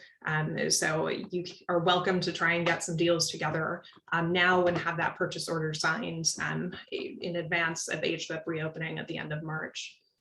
Okay, great. And just one quick final question: would SCE, PG&E, or any of those utilities be considered a public fleet? Let me do a quick check on that. I believe we have typically considered the public utilities to be a public fleet, but CalSTART, please correct me if I'm misremembering that.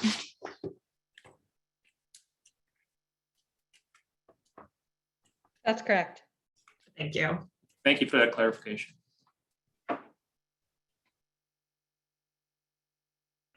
Okay, our next caller is Lacey Robertson. Lacey, I've opened your line. You can go ahead and begin speaking. Thanks so much. One question following up on Peter's clarification regarding the fleet size, only applying to 100 or fleets that have 100 plus HVIP eligible vehicles in California. So am I understanding it correctly that it would only apply to fleets with over 100 EV or fuel cell or EPTO qualified vehicles? Or did I misunderstand that? Nope. Let me clarify. So what I meant by that is not that they have 100 EVs in their fleet. By HVIP eligible, I mean trucks.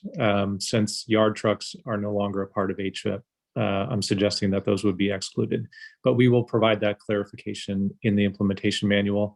And I think based on the last question, I think we should also provide some clarification on eligible utilities based on their status as either an investor-owned utility or a publicly owned utility. So we'll provide that clarification as well. Great question. I love these questions. Okay. Keep them coming. And then just one more clarification on that matter. Is it vehicles that are on like the truck and bus truckers registry, or is it California registered trucks? Just if you could make that clear. Yeah, so I'll say that we will be putting a lot more detail into this in our implementation manuals, as well as we prepare for HVIP to reopen or for HVIP in 2023. We don't have quite that level of detail figured out yet, so we are open to suggestions and to have more discussions on this over the course of this fiscal year as we get ready for 2023. And then one last follow-up. Instead of completely disqualifying like large fleets over 100 with over 100 trucks, would you guys ever consider doing like a graduation system where they would be eligible maybe in 23 for 50% of the original voucher amount, and then instead of just straight disqualification? Yeah, that's a great question. And I know we've received similar suggestions from many stakeholders leading into this past year's funding plan approval.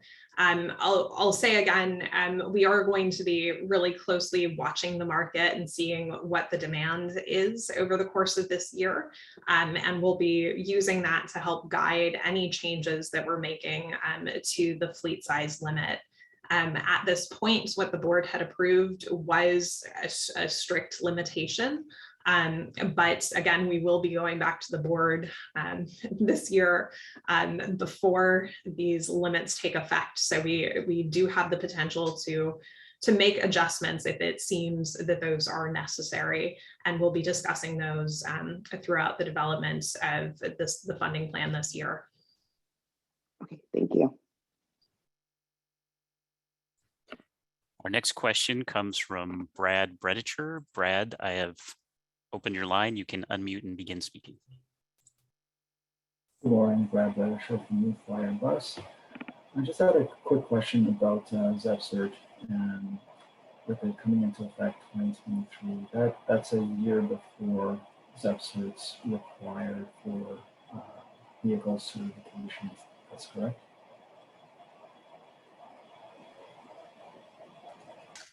Perhaps this would be for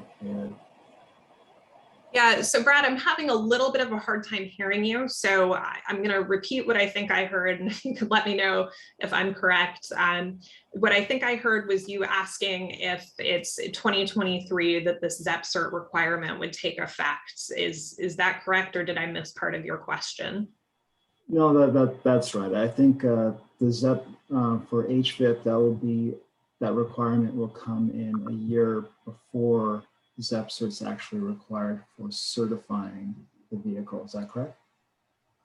Let me jump in there. This is David Agus. So there's, I think what you might be referring to is when Advanced Clean Trucks regulation is planning to require ZEP cert, which is in 2024.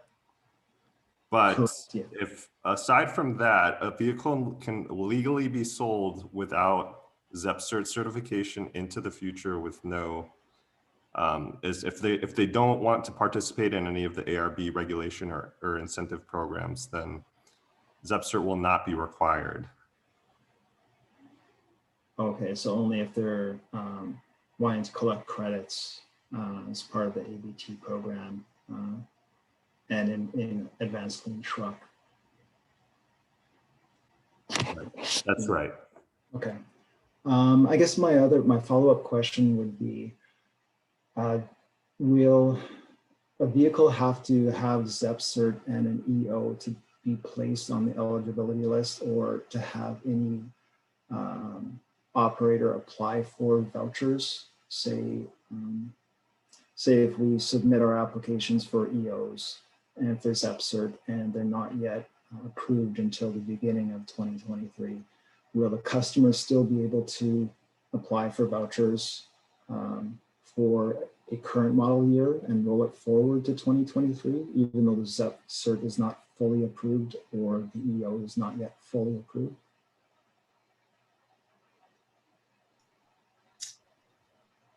Patrick, I'm going to see if you can weigh in on this question as our resident expert on the HVIP vehicle eligibility process.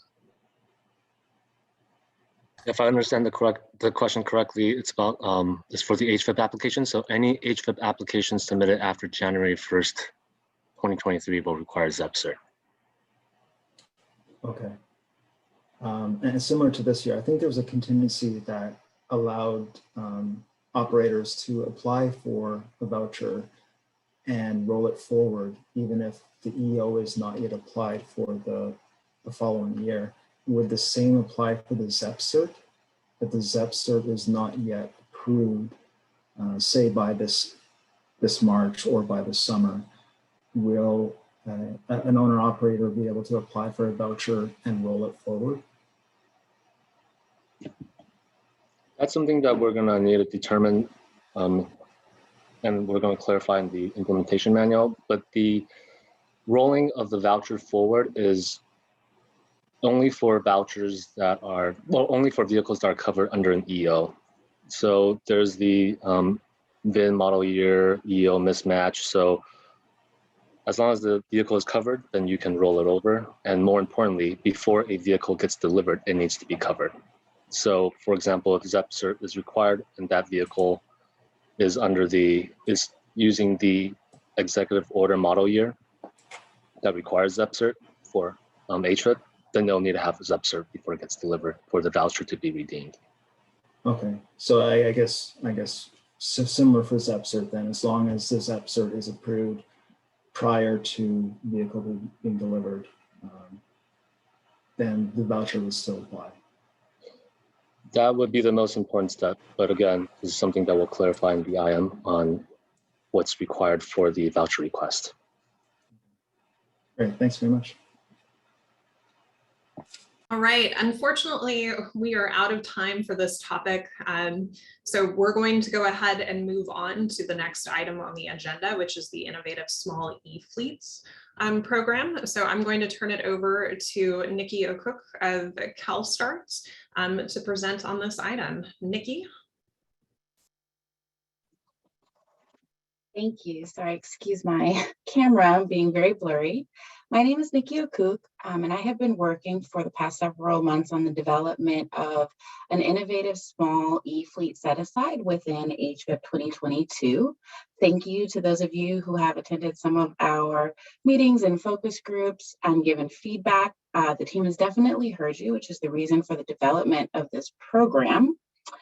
For those of you who have not read the description in the funding plan, the ISAF set aside is $25 million to implement innovative solutions, including, but not limited to, things like flexible leases, truck as a service, financing packages that bundle things like infrastructure incentive and planning assistance to help with that infrastructure installation. We are able to offer things like increased funding as well as other flexible mechanisms. So we understand that within your regular HVIP, some of these things were not previously allowed, right? The short-term leases and truck as a service agreements. So this is an opportunity for us to explore how vouchers can be applied to those types of mechanisms, and really try to tackle the barriers that are there for smaller fleets and owner-operators who face sort of unique problems when transitioning to zero emission, the extremely high upfront costs, which we've talked about today, limited access to more traditional financing, and then the complexities sort of that come in with bundling chargers, planning for charger installation, redeeming LCSF credits and things like that. So by dedicating these set-aside fundings for small fleets, we hope to really position our team to better understand these unique needs, but also really better understand some of these new and unique mechanisms for addressing them. So the innovative small e-fleet set aside is not planned to open with regular HVIP, which Andrea mentioned had a goal of the end of March. So we expect that it's going to take a little bit more time to more clearly define the parameters of this set aside. So in March, we're going to be holding a public work group. And it is there that I invite those of you who are interested in this particular demographic of truck buyer to please join us in discussing, again, how to clearly define the project criteria and the application process. At this time, it does not appear that it will be so much a voucher request process, as many of you are very used to. It'll be more of a proposal process.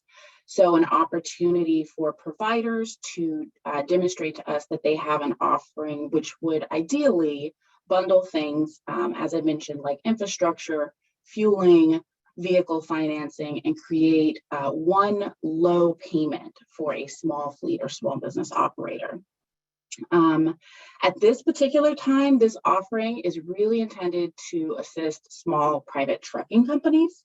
So we'll not be including small bus fleets or shuttle bus fleets.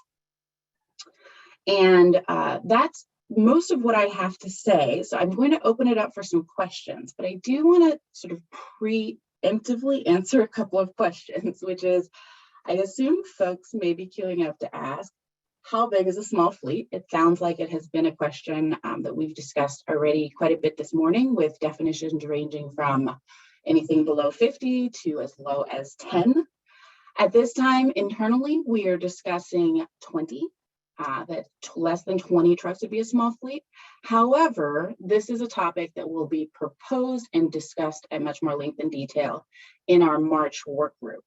So I would ask folks, in the interest of time on today's work group, to reserve some of those more detailed questions for that time that we have to really expand upon the program.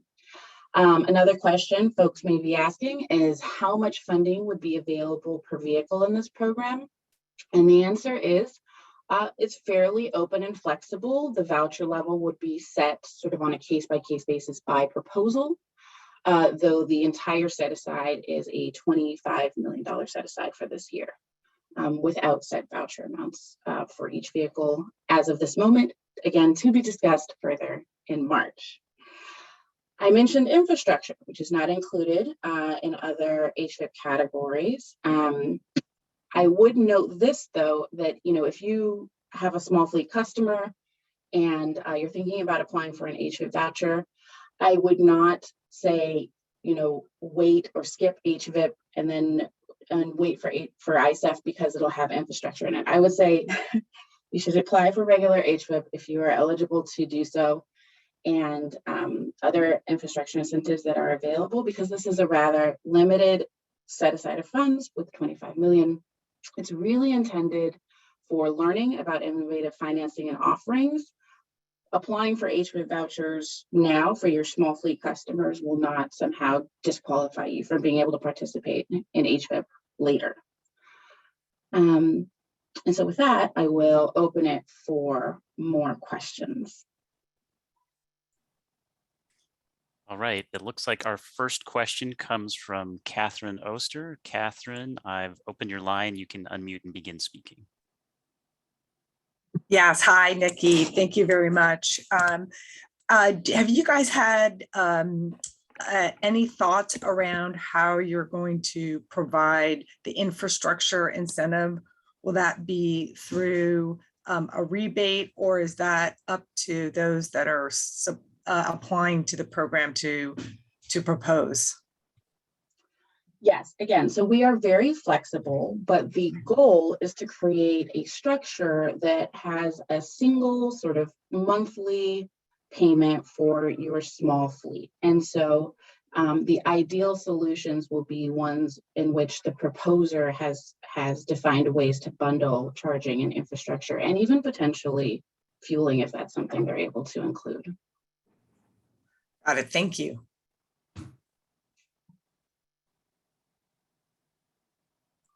Our next question comes from Max Pfeiffer. Max, I've opened your line. You can unmute and begin speaking. Hey guys, can you hear me okay? Yes, we can. Good morning. My name is Max from Maxwell Vehicles. We're a small EV upfitter manufacturer here in Southern California. This program sounds really awesome. I'm super excited to see it because I think one of the key things that HVIP helps fleets do is explore new technologies and new ways of implementing.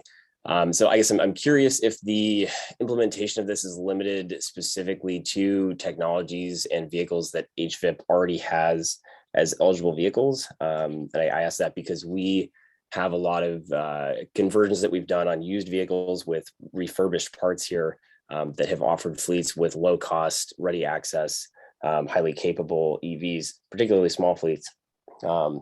That are not part of the program at large, but I think definitely could use some greater exploration. And I think this could be an opportunity for that. So I guess the question would be, because it seems like the goals are a little bit different, is there a greater opportunity for HVIP to explore new technologies that they may not otherwise consider under their standard eligibility requirements? It's a great question. That has not been clearly defined. We have heard from you and others comments regarding the need for used and secondary market vehicles to be made available. Again, this is a topic we will probably address in more depth in our March work group. Awesome, thank you. Thank you. Our next call comes from Ray Pingle. Ray, I've opened your line. You can unmute and begin speaking. Hi, Nikki. This is Ray Pingle from Sierra Club, California.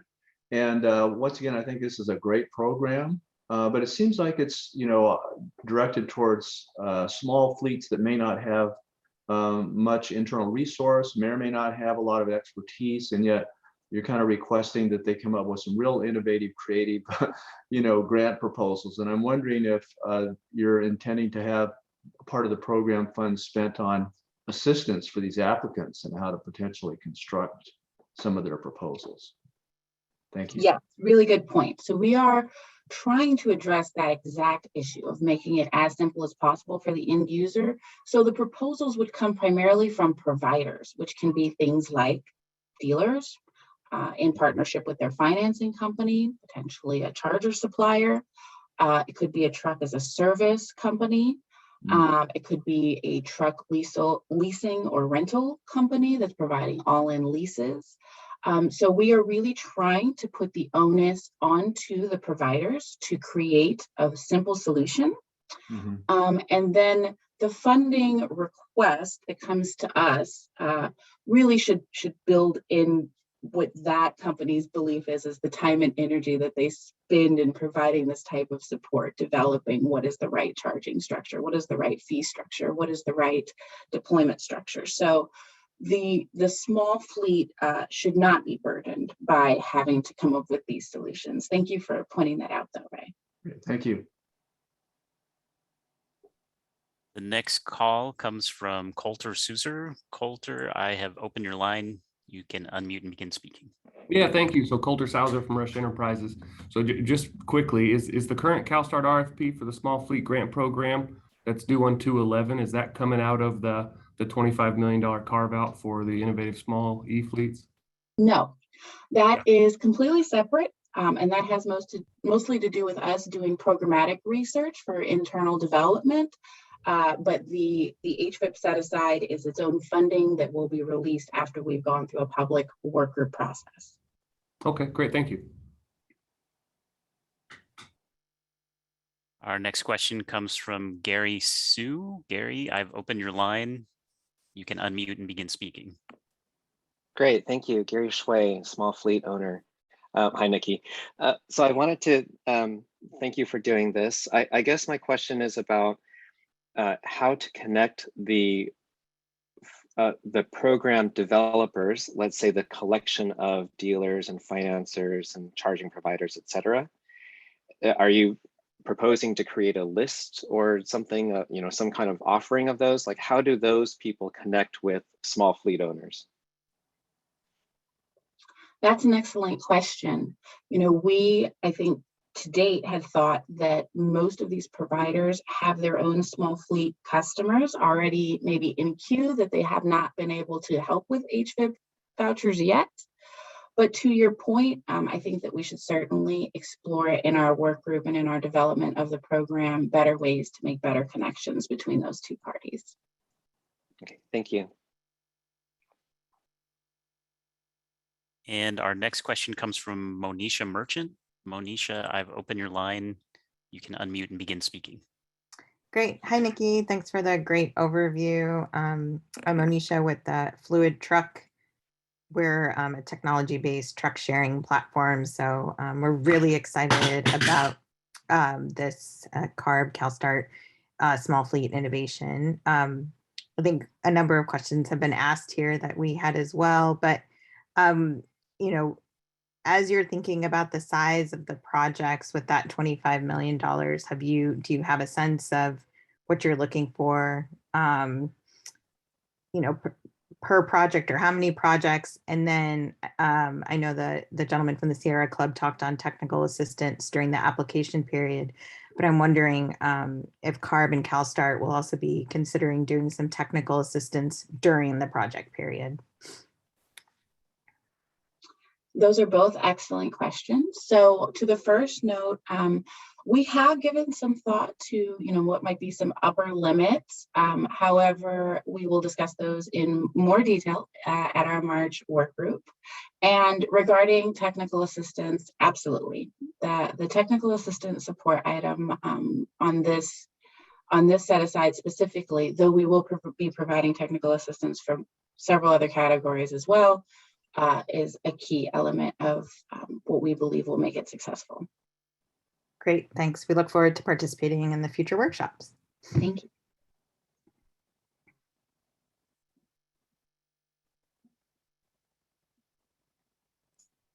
All right, well, we are about out of time for this item, so let's go ahead and move on to the next topic on the agenda, which is our rural school bus set aside. So I will turn it over to Heather Choi, the lead staff for the rural school bus set aside, to discuss this item. Heather. Thanks, Andrea, and good morning. It's already been a couple of hours here with you guys. Let me pull up my notes real quick. Sorry. Okay.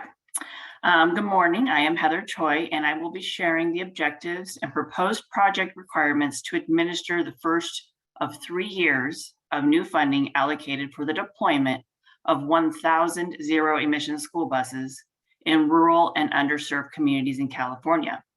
A heads up, there are a lot of points I'll be covering in this item, so pencils and paper should be ready. As I describe the school bus set-aside program today, I will point out when the program requirements are the same as standard HVIP and where the set-aside differs. I want to be very clear, this school bus set-aside does not mix in or overlap with standard HVIP school bus voucher requests. The main differences for the school bus set-aside compared to standard HVIP school bus voucher requests are: 1, voucher amounts intend to cover nearly, if not all, the full cost of a new school bus. 2, an old school bus must be scrapped. And 3, eligible applicants will be prioritized based on location. Though we welcome feedback on the school bus set-aside program overall, there are specific topics today where I will ask for input from the work group. Now, the budget bill specified the $130 million school bus set-aside funds are to be for rural communities in California. This is a testament to the demand for the rural school bus pilot project, which started in 2016 as a pilot project under the low carbon transportation investments. This large amount of new funding marks a milestone in the development of the California zero-emission school bus market, transitioning from a demonstration project or small pilot to full-scale deployment of early commercial technology within HVIP. Building on the success of the rural school bus pilot project design, some project requirements are migrating to the HVIP school bus set-aside funding, including prioritization of rural areas and scrappage of an older bus. HVIP will continue to welcome standard HVIP voucher requests according to the standard HVIP criteria. The school bus set-aside funding is exclusively for California public school bus fleets purchasing zero-emission school buses and is anticipated to cover most of the cost of the school bus. Supporting infrastructure funding and assistance for these school buses has also been set aside in a complementary $20 million allocation to the California Energy Commission, or CEC. CARB and CEC are coordinating to ensure that infrastructure funding is available and will support the vehicles funded through the school bus set-aside. The infrastructure funding details are currently being considered, so we do not have definitive instructions on the rollout just yet. Tomas Ortiz from the CEC is on this call today to hear the discussion, and his colleagues and he continue to develop, as his colleagues and he continued to develop plans for infrastructure support to complement the school bus set-aside vouchers we're discussing today. So now, without further ado, I will highlight the main policy recommendations for administering the first installment of $130 million for a school bus set-aside. Eligible applicants for the set-aside are public school districts, public charter schools, county offices of education, and joint power authorities providing student transportation services to public school entities, and Division of State Special Schools of the California Department of Education. All applicants must serve students at the K to 12th grade level. Applicants must also be located within California air districts that are either a small air district or a medium air district as defined by CAPCOA. Now I will cover voucher amounts and the school bus they can be used for. School bus set-aside voucher amounts are intended to cover nearly, if not all, of the full cost of the zero-emission school bus. Eligible school buses will be those in the HVIP catalog, with an additional requirement to include bidirectional charging functionality referred to as vehicle-to-grid or V2G capability. V2G capability on school buses continues to be an area with a lot of promise for energy security in the future. Following in the successful footsteps of CEC's school bus replacement program and the recent developments in both vehicle manufacturing and interconnection rules at the CPUC, participants in the set-aside will select school buses in the catalog that indicate the V2G technology option. One thing to note is that the recipients of these school buses will not be required to utilize V2G. The intent is to ensure the early recipients of these buses will have the most advanced features ready to go when needed. Vouchers for school buses in the set-aside shall not exceed the purchase price and will fund up to $350,000 for a Type A school bus, $375,000 for a Type C school bus, and up to $400,000 for a Type D school bus. Moving on now to the application process. Applications will be open for the set-aside the same day and time as standard HVIP. So I think Andrea said end of March. The set-aside will follow the two-step application process utilized by the Rural School Bus Pilot Project. This does differ from standard HVIP voucher requests since the school bus applications need to first be prioritized and verified they meet the general requirements for the school bus set-aside. The school bus owners will apply through a short online form in step 1, which will include basic information on their location, basic information on the old bus they select for prioritization purposes, and an acknowledgement from a financial administrator to participate in the funding program. We also plan to include questions about infrastructure needs and plans to help inform CEC's infrastructure program. This first step, requiring only basic information, has been helpful to time and resource-constrained smaller school districts. It also does not require the applicant to have selected or ordered a vehicle ahead of time. School bus owners generally have a lengthy procurement process, and allowing them to show intent first has been a successful strategy. If selected, the second step will then include documentation, vehicle and vendor selection, and incorporate procurement activities. After an award has been secured, the applicant will then work with their selected school bus vendor to follow the same voucher request process as in standard HVIP. Any funds not covered by the set-aside are the responsibility of the purchaser.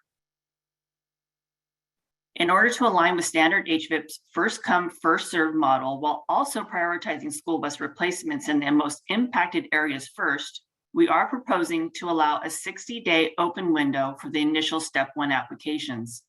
Step 1 applications received after the 60-day window ends will be first come, first served amongst eligible applicants. The intent for the 60-day window is to provide smaller school districts ample time to participate in the program. We would like feedback on the duration of this window from stakeholders today. I'll remind you at the end. Okay, so now I'll list out the criteria we will be using to prioritize the set-aside funds during that 60-day window. All eligible applicants are invited to apply for the set-aside funds immediately when HVIP reopens to request in 2022. For the first 60 days after HVIP reopens, however, funds will be prioritized first to applicants that are located in both a disadvantaged community, or DAC, and within a small sized air district. For the DAC determination, standard HVIP procedures will be utilized. After 60 days, the remaining available funds, if any, will be allocated to requests that have been received during the 60-day window from first, applicants located in small air districts, but not located in a disadvantaged community. Then, if additional funds remain, requests from applicants located in medium-sized air districts and in disadvantaged communities will be funded. Then, if additional funds remain, requests for applicants located in medium-sized air districts that are not in DACs will be funded. Again, we're seeking input on whether 60 days is enough time for prioritizing school bus fleets in disadvantaged communities within small air districts. As mentioned several times, the set-aside goal is to accelerate the transition to zero emission and funds nearly the full cost of a new zero emission school bus. To participate at the set-aside funding level, an applicant must retire one of their old school buses. The old school bus must be applicant owned, be bus model year 2007 or older, have an internal combustion engine, must be CHP certified, must be over 14,000 pounds GVWR, and must be dismantled. In addition, if the old school bus is not compliant with the truck and bus regulation, a $20,000 deduction will be imposed on the voucher amount. Unlike standard HVIP, a school bus set-aside participant must have an old bus and dismantle it to receive funds. The timing of the dismantling process has varied widely in other school bus replacement programs, and we are asking for feedback from stakeholders, both the vendors and from school bus owners. We have experienced both early dismantling and waiting until the last day to dismantle.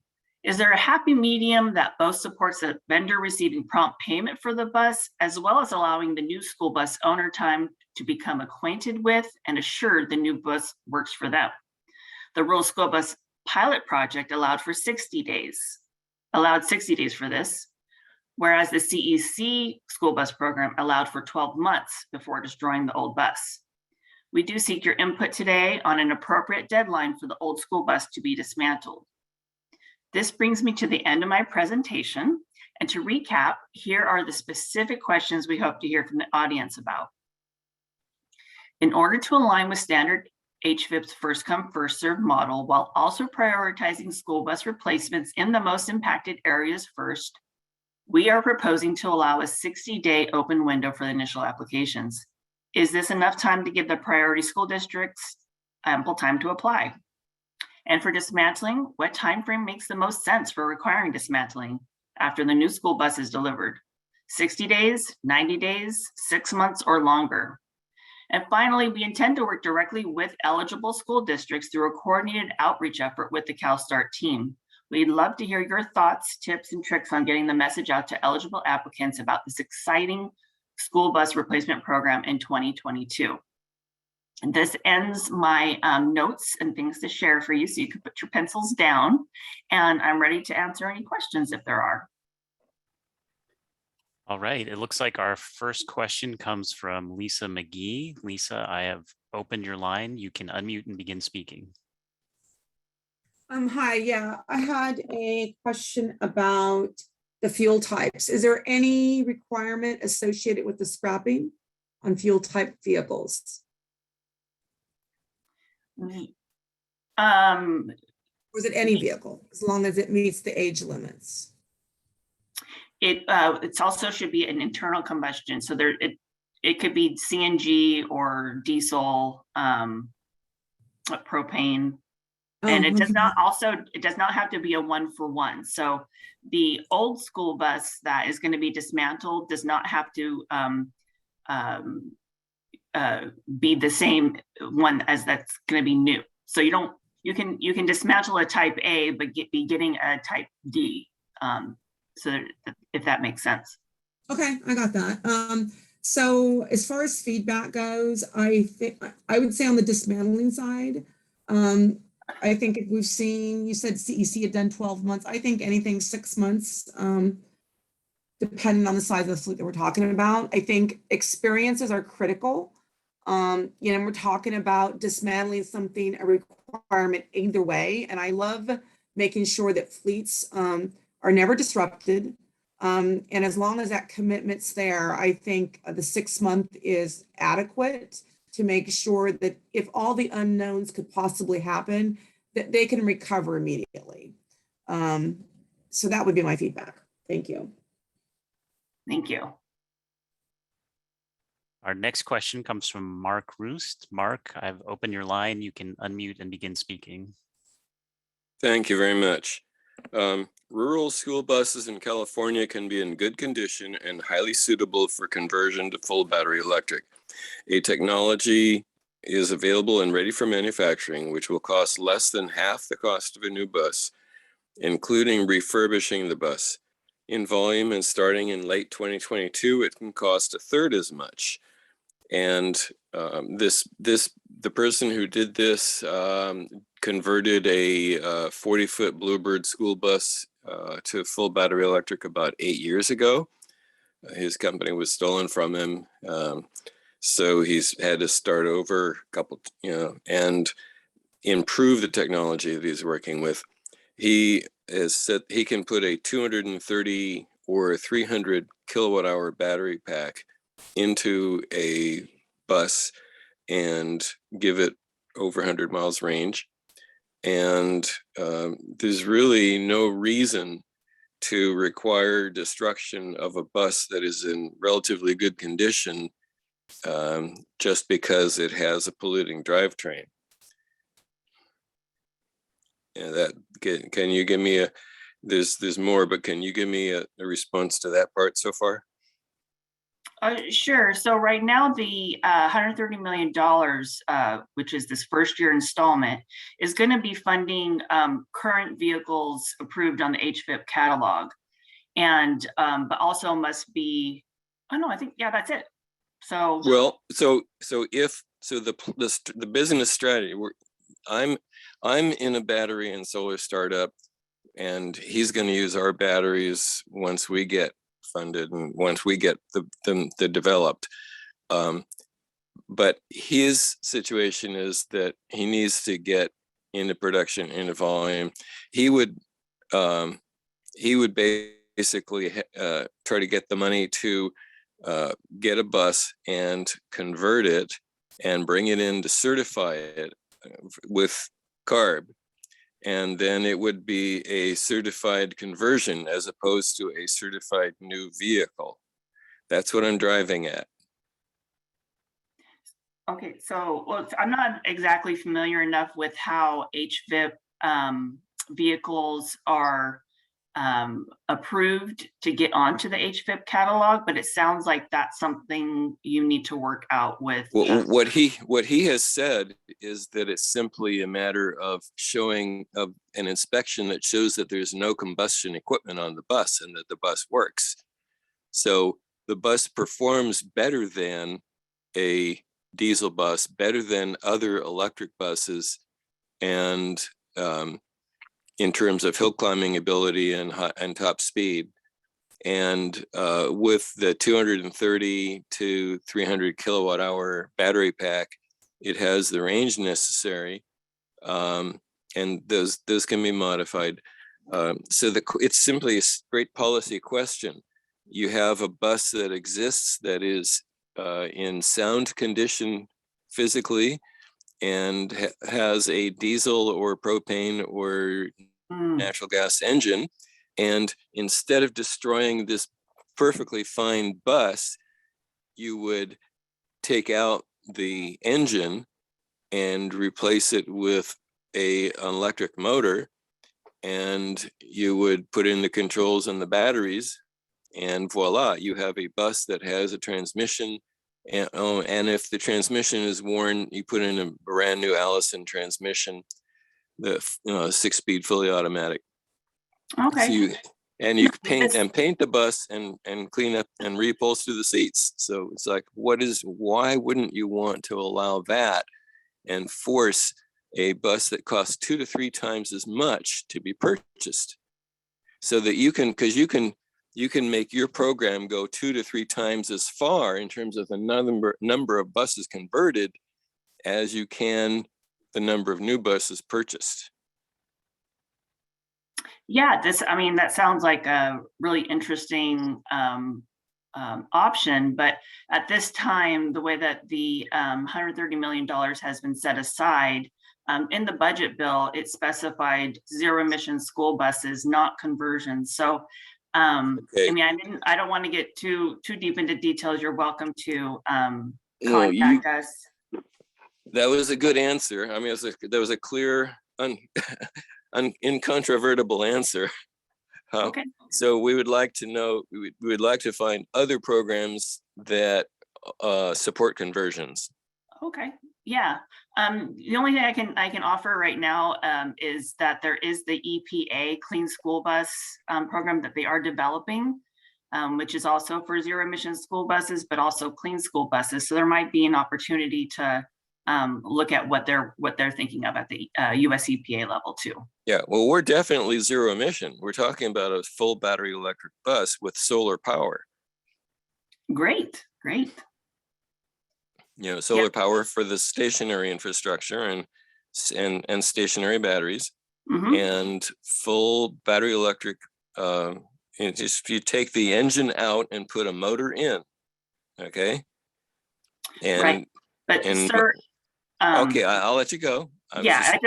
It's not something that I'm going to be able to solve with you right now, and it has to do with a lot more folks in HVIP in general, rather than just the school bus set aside. So I'd like to make sure we have time to hear from other folks too, and then certainly you're welcome to definitely contact us, and we can talk more offline about that. Thank you very much. Sure. All right, our next question comes from Marcy Willard. Marcy, I've opened your line. You can unmute and begin speaking. Thank you. I'm Marcy Willard with Lightning eMotors. We are certainly glad to see the public school bus set aside, as this is a tremendously important segment. While the school bus market has typically been served by Type C and D platforms, the Type A has become increasingly popular with districts, as the platform is a great fit for districts with more predictable routes, may require wheelchair lifts, and oftentimes transport specific populations of students, where a larger bus is not needed and is not efficient. We encourage CARB to continue to to support the Type A buses, even carving out a portion of the funds for this category. The difference in voucher amounts are weighted to encourage the acquisition of bigger school buses, which may or may not necessarily be needed, or the best application use of the funding. By setting aside money just for the Type A model, it allows districts to apply for the vehicle that is the best fit and not just based on the largest voucher amount. We also suggest including the option for the scrappage of a gas-powered Type A bus. The larger school buses have historically been diesel-powered, but in most cases, the Type A is gas-powered. Can you please confirm that the gas-powered vehicles are included? I'm sorry, yes, gas-powered vehicles are included. As being a vehicle that could be scrapped? Yes. And replaced. Okay, thank you for the clarification. Okay. And our next question comes from Brandon Bloom. Brandon, I've opened your line. You can unmute and begin speaking. Thank you. Thank you, Heather. Great to see you, and appreciate all carbs done here. I think you guys have walked a very delicate balance very well with incorporating the benefits of rural school bus and really that mission, right, of incentivizing and helping these districts that often don't receive a lot of funding. And it's great to see the different categories of how you're going to prioritize that based on the small air districts and DAC as well to bring that in. So kudos to the team. I think you guys have done a really exceptional job here. Just wanted to provide feedback on the two questions that you had regarding the 60-day window. I certainly feel that that would be ample time for districts to show that they have an intent and interest in this program, right, which is that first step. I think that's an interesting decision to not require the vendor quote at that point and just to let the districts sort of raise their hand, right, that they want to be part of this program and then move into the next step. Regarding the crushing of the buses, that's one thing that the CEC's program was very helpful in this regard. Having that 12-month window allowed a lot of these districts that infrastructure may not be complete by the time they're receiving buses to still use their older bus and not be forced to crush a bus and now they're down a route. So it's really bridged that gap. The one thing that I would like to comment on regarding this decision is the way that the Energy Commission put their program together was that the funding wasn't tied to the dismantling of the bus. It was tied to the bus being certified by CHP and having all paperwork submitted. And that was a benefit as well to the vendors. Otherwise, often we're kind of held hostage by the timing of dismantling of buses, which can incur a lot of extra additional costs with these buses. So I think that would be something to consider. Regarding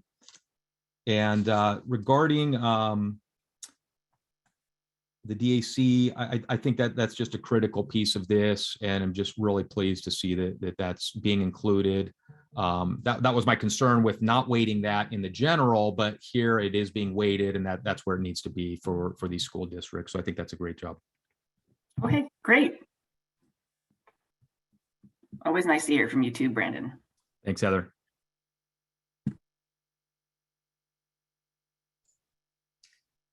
All right, I think we've about reached the amount of time we can spend on this item. So we're going to go ahead and move on to the next item, which is the drayage and public transit bus set-asides. So I'll ask Tara Campy to once again join us and provide an update on those two items.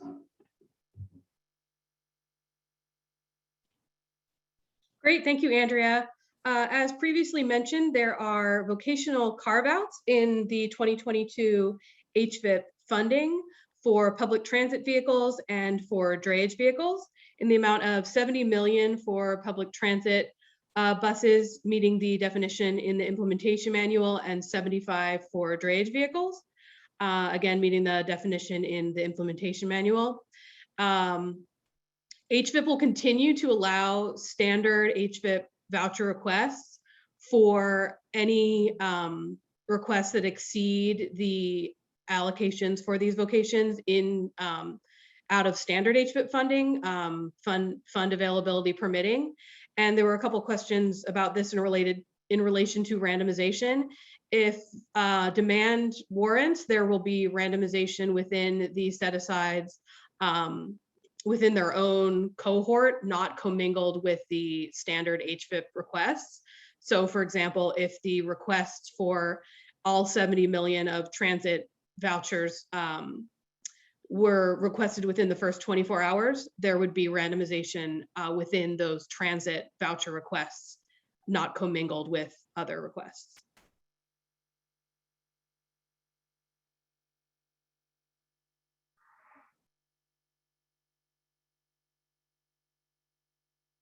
Are there any questions about these specific set-asides or how randomization affects them?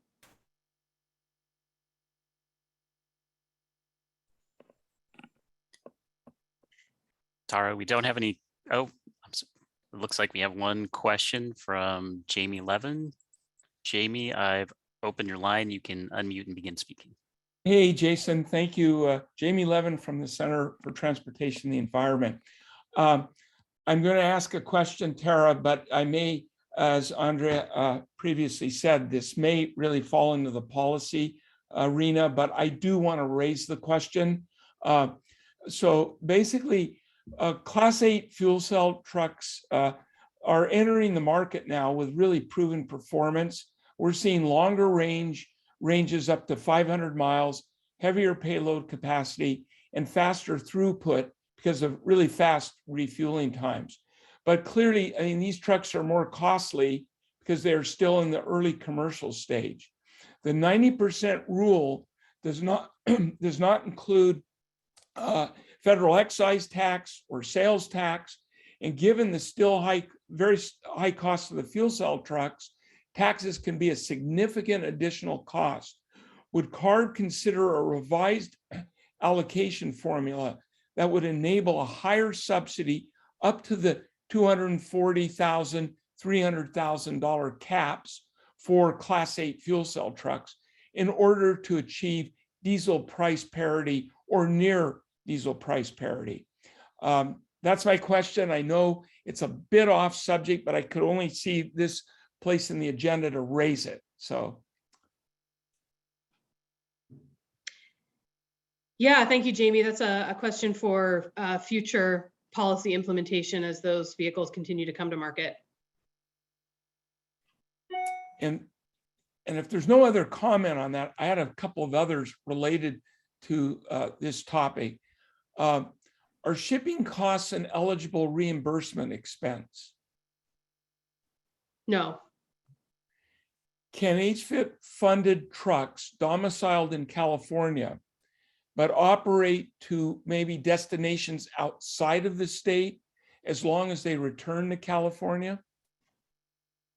So there are some provisions in the implementation manual that address activity from states that for vehicles that are domiciled in a county that borders another state or Mexico, as well as drayage operations and their activities that might take them some of their time outside of California, but only for those specific parameters.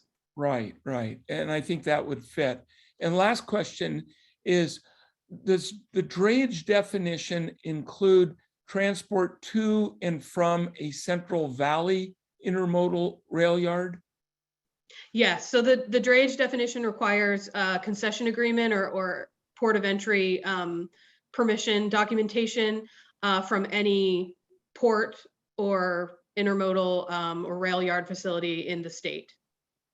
And so it's not just that it would serve a rail yard facility, it has to engage import-export documentation. Is that what I That's heard? correct. Okay. Yeah. Thank you very much for those answers, and I'm looking forward to addressing the long-winded question I raised with you. Thanks, Jamie. All right, it looks like our next question comes from Peter Marcus. Peter, I've opened your line. You can unmute and begin speaking. Thank you, Jason. Peter Marcus from HVIP Consulting once again. I had a question on the early adopter incentive fund for Drayage trucks. I know that on the website it says that early adopter incentive base of 150,000 would be done after 2021, though staff recommends extending that into 2022. Was that recommended? Was that adopted? That's correct. Yes, it was. The extension was adopted in the funding plan approved this fall. So that amount has not expired. Got it. Thank you.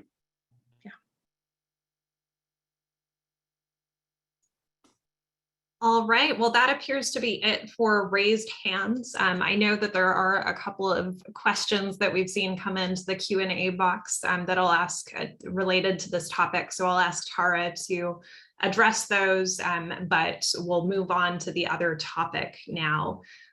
So we're really pleased to have with us today Matt Kozik of CEC to talk a little bit about what CEC is doing on the infrastructure side. So I'll turn it over to Matt to give us an update. Awesome. Thanks, Andrea. Hi, everyone. Hope that you're all having a nice morning so far. My name is Matt Kozik, and I'm an air pollution specialist with the California Energy Commission. And I'm currently serving as the agreement manager for the Energized Commercial Vehicles project. So Energized Commercial Vehicles, as some of you may already know, stands for Energy Infrastructure Incentives for Zero-Emission Commercial Vehicles. CalSTART was selected as the project implementer for Energize and has been actively working with myself and the CEC over the past year in order to develop the project's design. I'm going to be running through the main elements of Energize and some of the next steps for the projects in the coming month. So Energized Commercial Vehicles provides financial incentives to increase the deployment of commercial zero-emission, medium, and heavy-duty vehicle infrastructure. It promotes healthy communities and prioritizes equity by engaging people across the state to make sure no community is left behind. Energize will also offer technical assistance for project applicants, which I will dig a little bit more into in a few moments. And currently, Energize has $50 million in funding available from the California Energy Commission's Clean Transportation Program. CalSTART began the process of developing Energize through an intensive stakeholder engagement process. They began with a draft design based on their more than a decade of experience managing incentive projects across the country, such as HVIP. They utilized best practices from these incentive programs and put forth a structure that served the primary goals of accelerating market demand for medium and heavy duty vehicles, maximizing the number of medium and heavy duty zero emission vehicles that could be refueled or recharged to address the sense of urgency. And lastly, and most importantly, engaging communities so that they are not left behind during the zero emission transition. Energize has a strong commitment, especially to that last objective, and Energize will require at least 60% of incentive funds to be awarded to projects located in disadvantaged or low-income communities. CalSTART sought to engage stakeholders from both technology and industry, including EVSPs, fleet managers, small fleets, design and engineering firms, and OEMs. They met with a variety of hydrogen stakeholders as well, including equipment manufacturers, hydrogen vehicle OEMs, hydrogen producers and distributors, and fleet operators. And they also wanted to get perspective from state agencies and funding organizations, including air districts, ports, utilities, CARB, and the CPUC. Additionally, they held various meetings and one-on-one sessions with community organizations through their partner, Grid Alternatives. So I'll now run through a brief overview of the proposed design of Energize, and I apologize, some of you may have been in webinars over the past month, so this information may be a little bit repetitive, but for electric vehicle projects, Energize will reimburse for 50% of hardware and one-time software costs up to a cap of $500,000. Since we know hydrogen projects tend to be a bit more expensive and only pencil at a larger scale, Energize will reimburse for 50% of hardware and one-time software costs, but with a higher cap of $2 million per project. If a particular applicant meets certain equity criteria listed in our project's implementation manual, they will receive up to 75% of cost reimbursed with a $750,000 cap for EV projects and a $3 million cap for hydrogen projects. There are 4 separate applicant lanes for Energized commercial vehicles that folks can apply through. First off is our EV fast track lane, which is intended for those applicants who have participated in state and federal vehicle incentive programs, such as HVIP, and need greatest velocity to support these vehicles with infrastructure. Next up is our EV Jumpstart lane that is catered towards frontline, disadvantaged, tribal, and low-income communities who may require greater support and additional time to prepare applications for funding. Third, our EV public charging station lane is suited to address the need of many vocations through public charging locations. And finally, our hydrogen lane is aimed at providing a clear pathway to our hydrogen vehicles future through a dedicated lane of funding for fuel cell vehicle refueling stations. For a full list of what type of equipment is eligible for reimbursement under Energize, please refer to the recently launched project implementation manual, which is available on the Energize website, which I'll state a few times throughout this presentation, but it's www.energize.org. Funds will be available to each applicant lane twice a year. The best way to stay informed regarding the timing of each funding wave is to stay tuned to the Energize website and get signed up on our email list.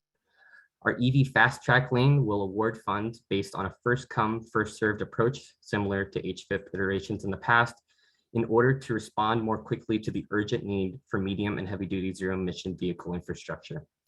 The other 3 applicant lanes, however, will be awarded through a competitive scoring process. For these lanes, applicants will have increased time to create and upload their applications before they are reviewed and scored by Energize staff.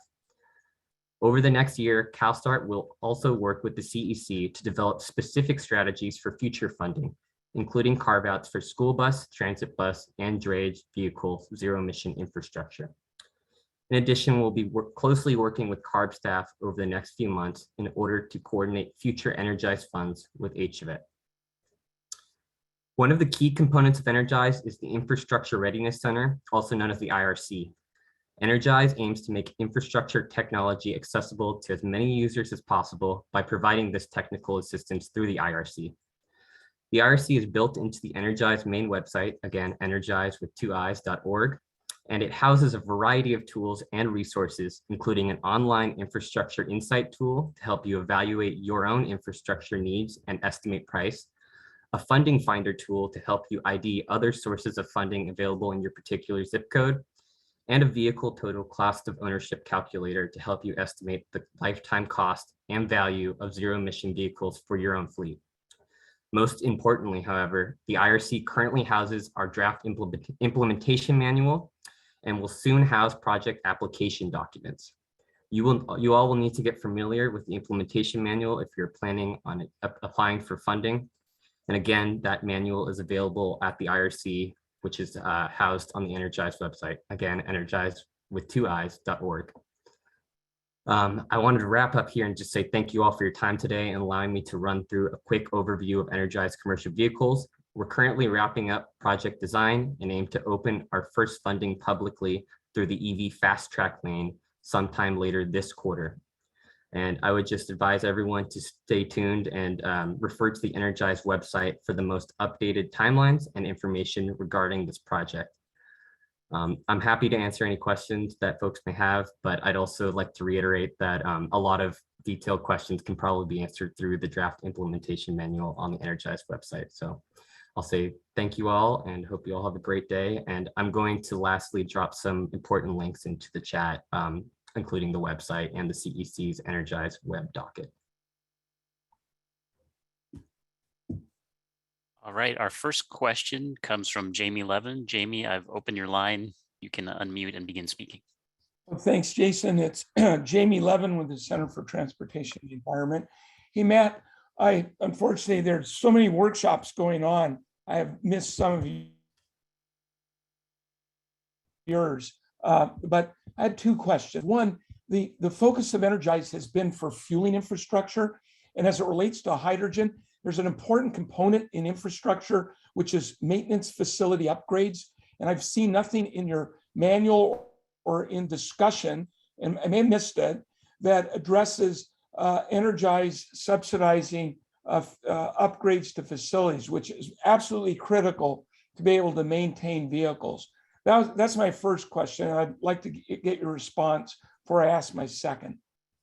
I don't want to push off your question at all, but I think that's something that we're actively working on. And as I noted during the presentation, the implementation manual that's up right now on the website is a draft, and we're constantly working to update it based on feedback, like you just mentioned, and it's a living document. So I think that there's continuous conversations, and feedback like yours helps feed those conversations about how we might be able to integrate facility upgrades and kind of build that into Energize in the future.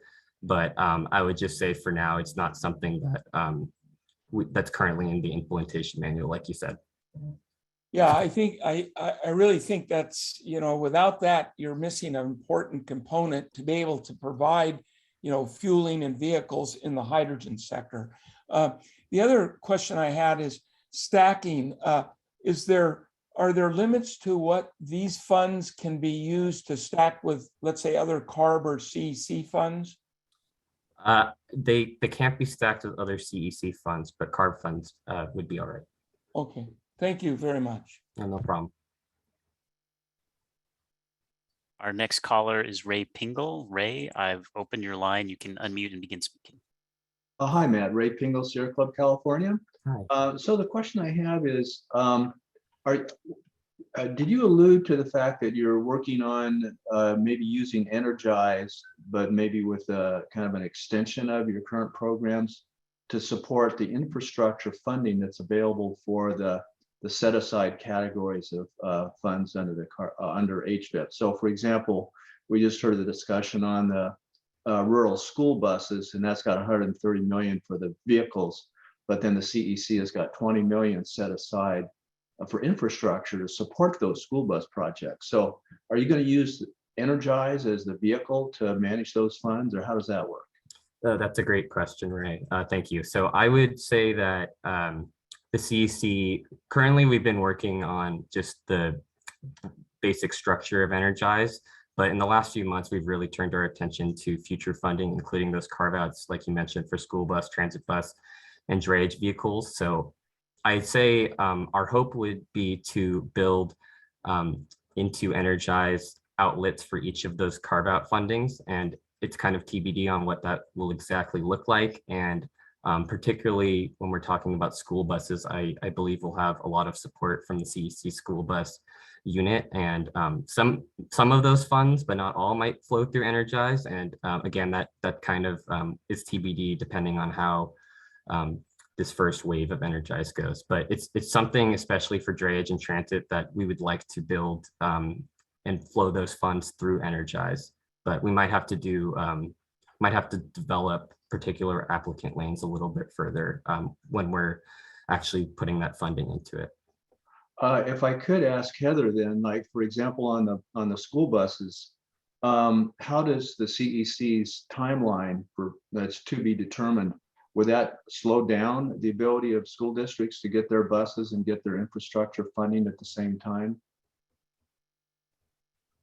Hey, Ray. And then we also do have Tomas Ortiz from the school bus team, CEC side, who we do work with very closely on trying to ensure just that the school buses will be able to have their charging infrastructure ready at the time of deployment. So that is definitely our goal. And we have, there's so many cool things going on with school buses right now. I don't know if anybody else here on the call is aware, but school buses are just going to have a great year. And so we're definitely hoping that the school buses will be able to drive around in those communities and really spread those benefits as quickly as possible. So that's definitely the intent, Ray. And so CEC will have more details as they work through this, but I really do think that that first 60 days that we're gathering the information on who wants to and is able to participate in the set aside at that funding level, we'll also be gathering information to help inform the timing and who needs what and when they'll need it.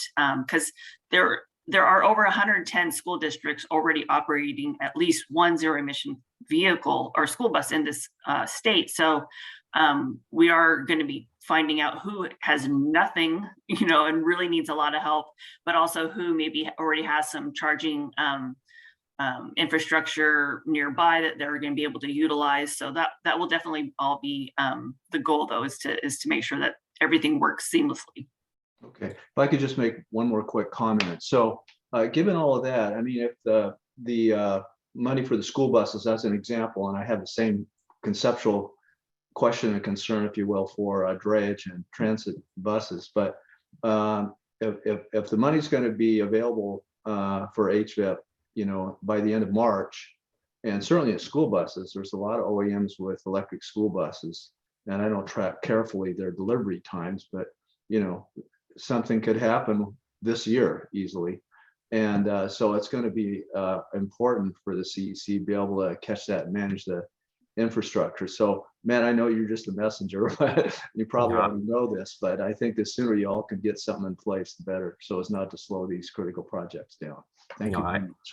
I hear your current concern, Ray, and I'd just like to say we're actively working as quickly as we can, and we know that there's a huge sense of urgency, not just for that funding, the carve-out funding that's coming along in HVIP, but just for a lot of folks who already have vehicles through HVIP in previous years. And I know we're just getting started here with Energize, and we have a little bit of catching up to do in order to get coordinated with HVIP and HVIP funding, but that's something we've really been working with CARB staff over the last months, is to get as coordinated as possible so that all of our future funding can catch up and kind of be synced up. But yes, I hear you that we're not 100% there yet, and we'll take that into account when we're planning out our future timelines. But thank you for that.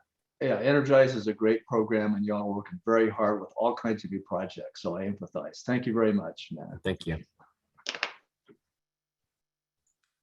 All right, well, thank you very much, Matt, and thank you folks who asked questions on that. We're now going to move on to discuss the Class 2B vehicles, and I'll be turning it over to my colleague Patrick Chen at CARB to discuss that, as well as a few other changes in the upcoming implementation manual. So Patrick. All right. Thanks, Andrea. So Class 2B vehicles. In the fiscal year 2020-2021 funding plan, the board approved raising the minimum GVWR for HVIP vehicles from 8,001 pounds to 10,001 pounds. And Class 2B vehicle eligibility is restricted for commercial use vehicles only. So today, with new models being introduced in this weight range, staff is looking at ways to identify vehicles intended only for commercial use, such as delivery vans, and restricting vehicles intended for personal use. For example, staff is looking at restricting vehicle types such as recreational vehicles, campers, SUVs, and also pickup trucks. Staff is also looking at how the 2B vehicles are being sold and allowing vehicles sold only by commercial fleet dealers.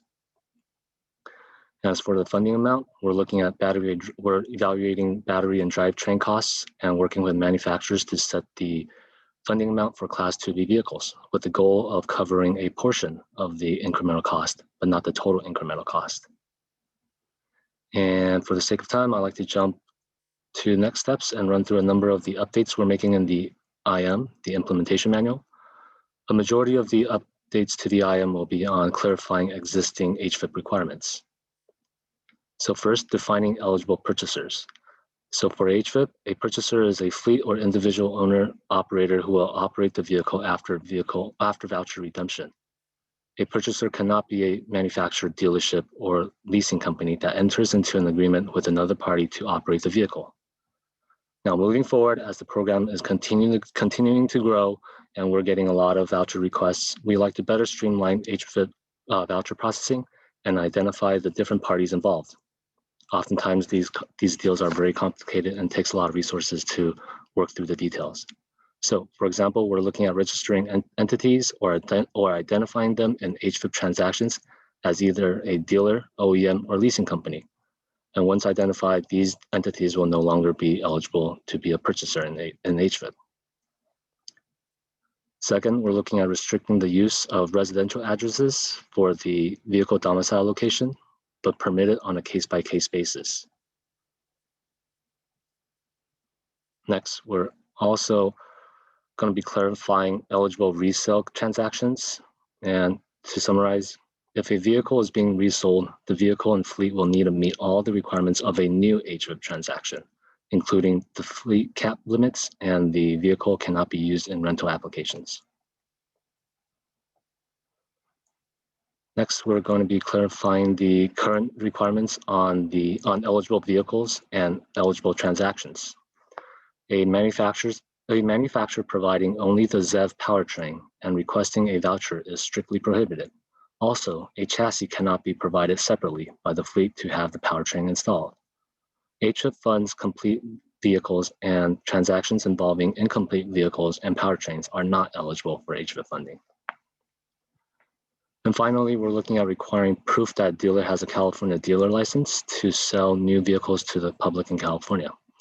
This is a DMV requirement, and we're looking to understand it better and incorporating it into the IM. And that's all I have. Andrew, do you have time for some questions, or would you like to move on to next steps? I think we can take 2 short questions, and we recognize that we're running low on time and you may not get to raise all of your questions today. Please feel free to reach out to me if you have additional feedback that you'd like to share after the work group, or would like to set up some time to discuss with CARB, and I'd be happy to help you out.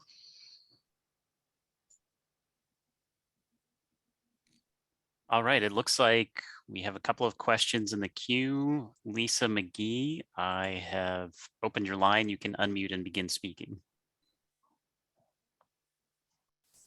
Hi. You had mentioned on the next steps on definitions related to the personages. So then going forward, a small independent owner often is somebody that might very well have his own address as also his own entity, but still operating as a commercial operator. Are you going to take those on a case-by-case consideration and move those forward? For the purchaser, or using the residential address? Right. Well, he's using the residential address because that's where his business entity, he's doing work as a driver. Okay. Yeah. So there's a lot more that goes into it, but for the case-by-case evaluation, we'll be looking at the infrastructure and whether the residential has enough infrastructure to, or has enough chargers to charge all of the vehicles that he's requesting vouchers for, and also making sure that at the residential address there's enough parking to for the vehicles. Okay. So okay, so then okay, that's good enough. I understand that. So then on the lease one that you brought up, I want some clarity on that. So are you saying that the leasor and an agreement for them to contract to lease the vehicle, on those scenarios, can you give me an example of what you're implying there as far as HVIP eligibility? Yeah, so to request the HVIP voucher, you need to be the purchaser, meaning that you're the one that's going to be operating the vehicle.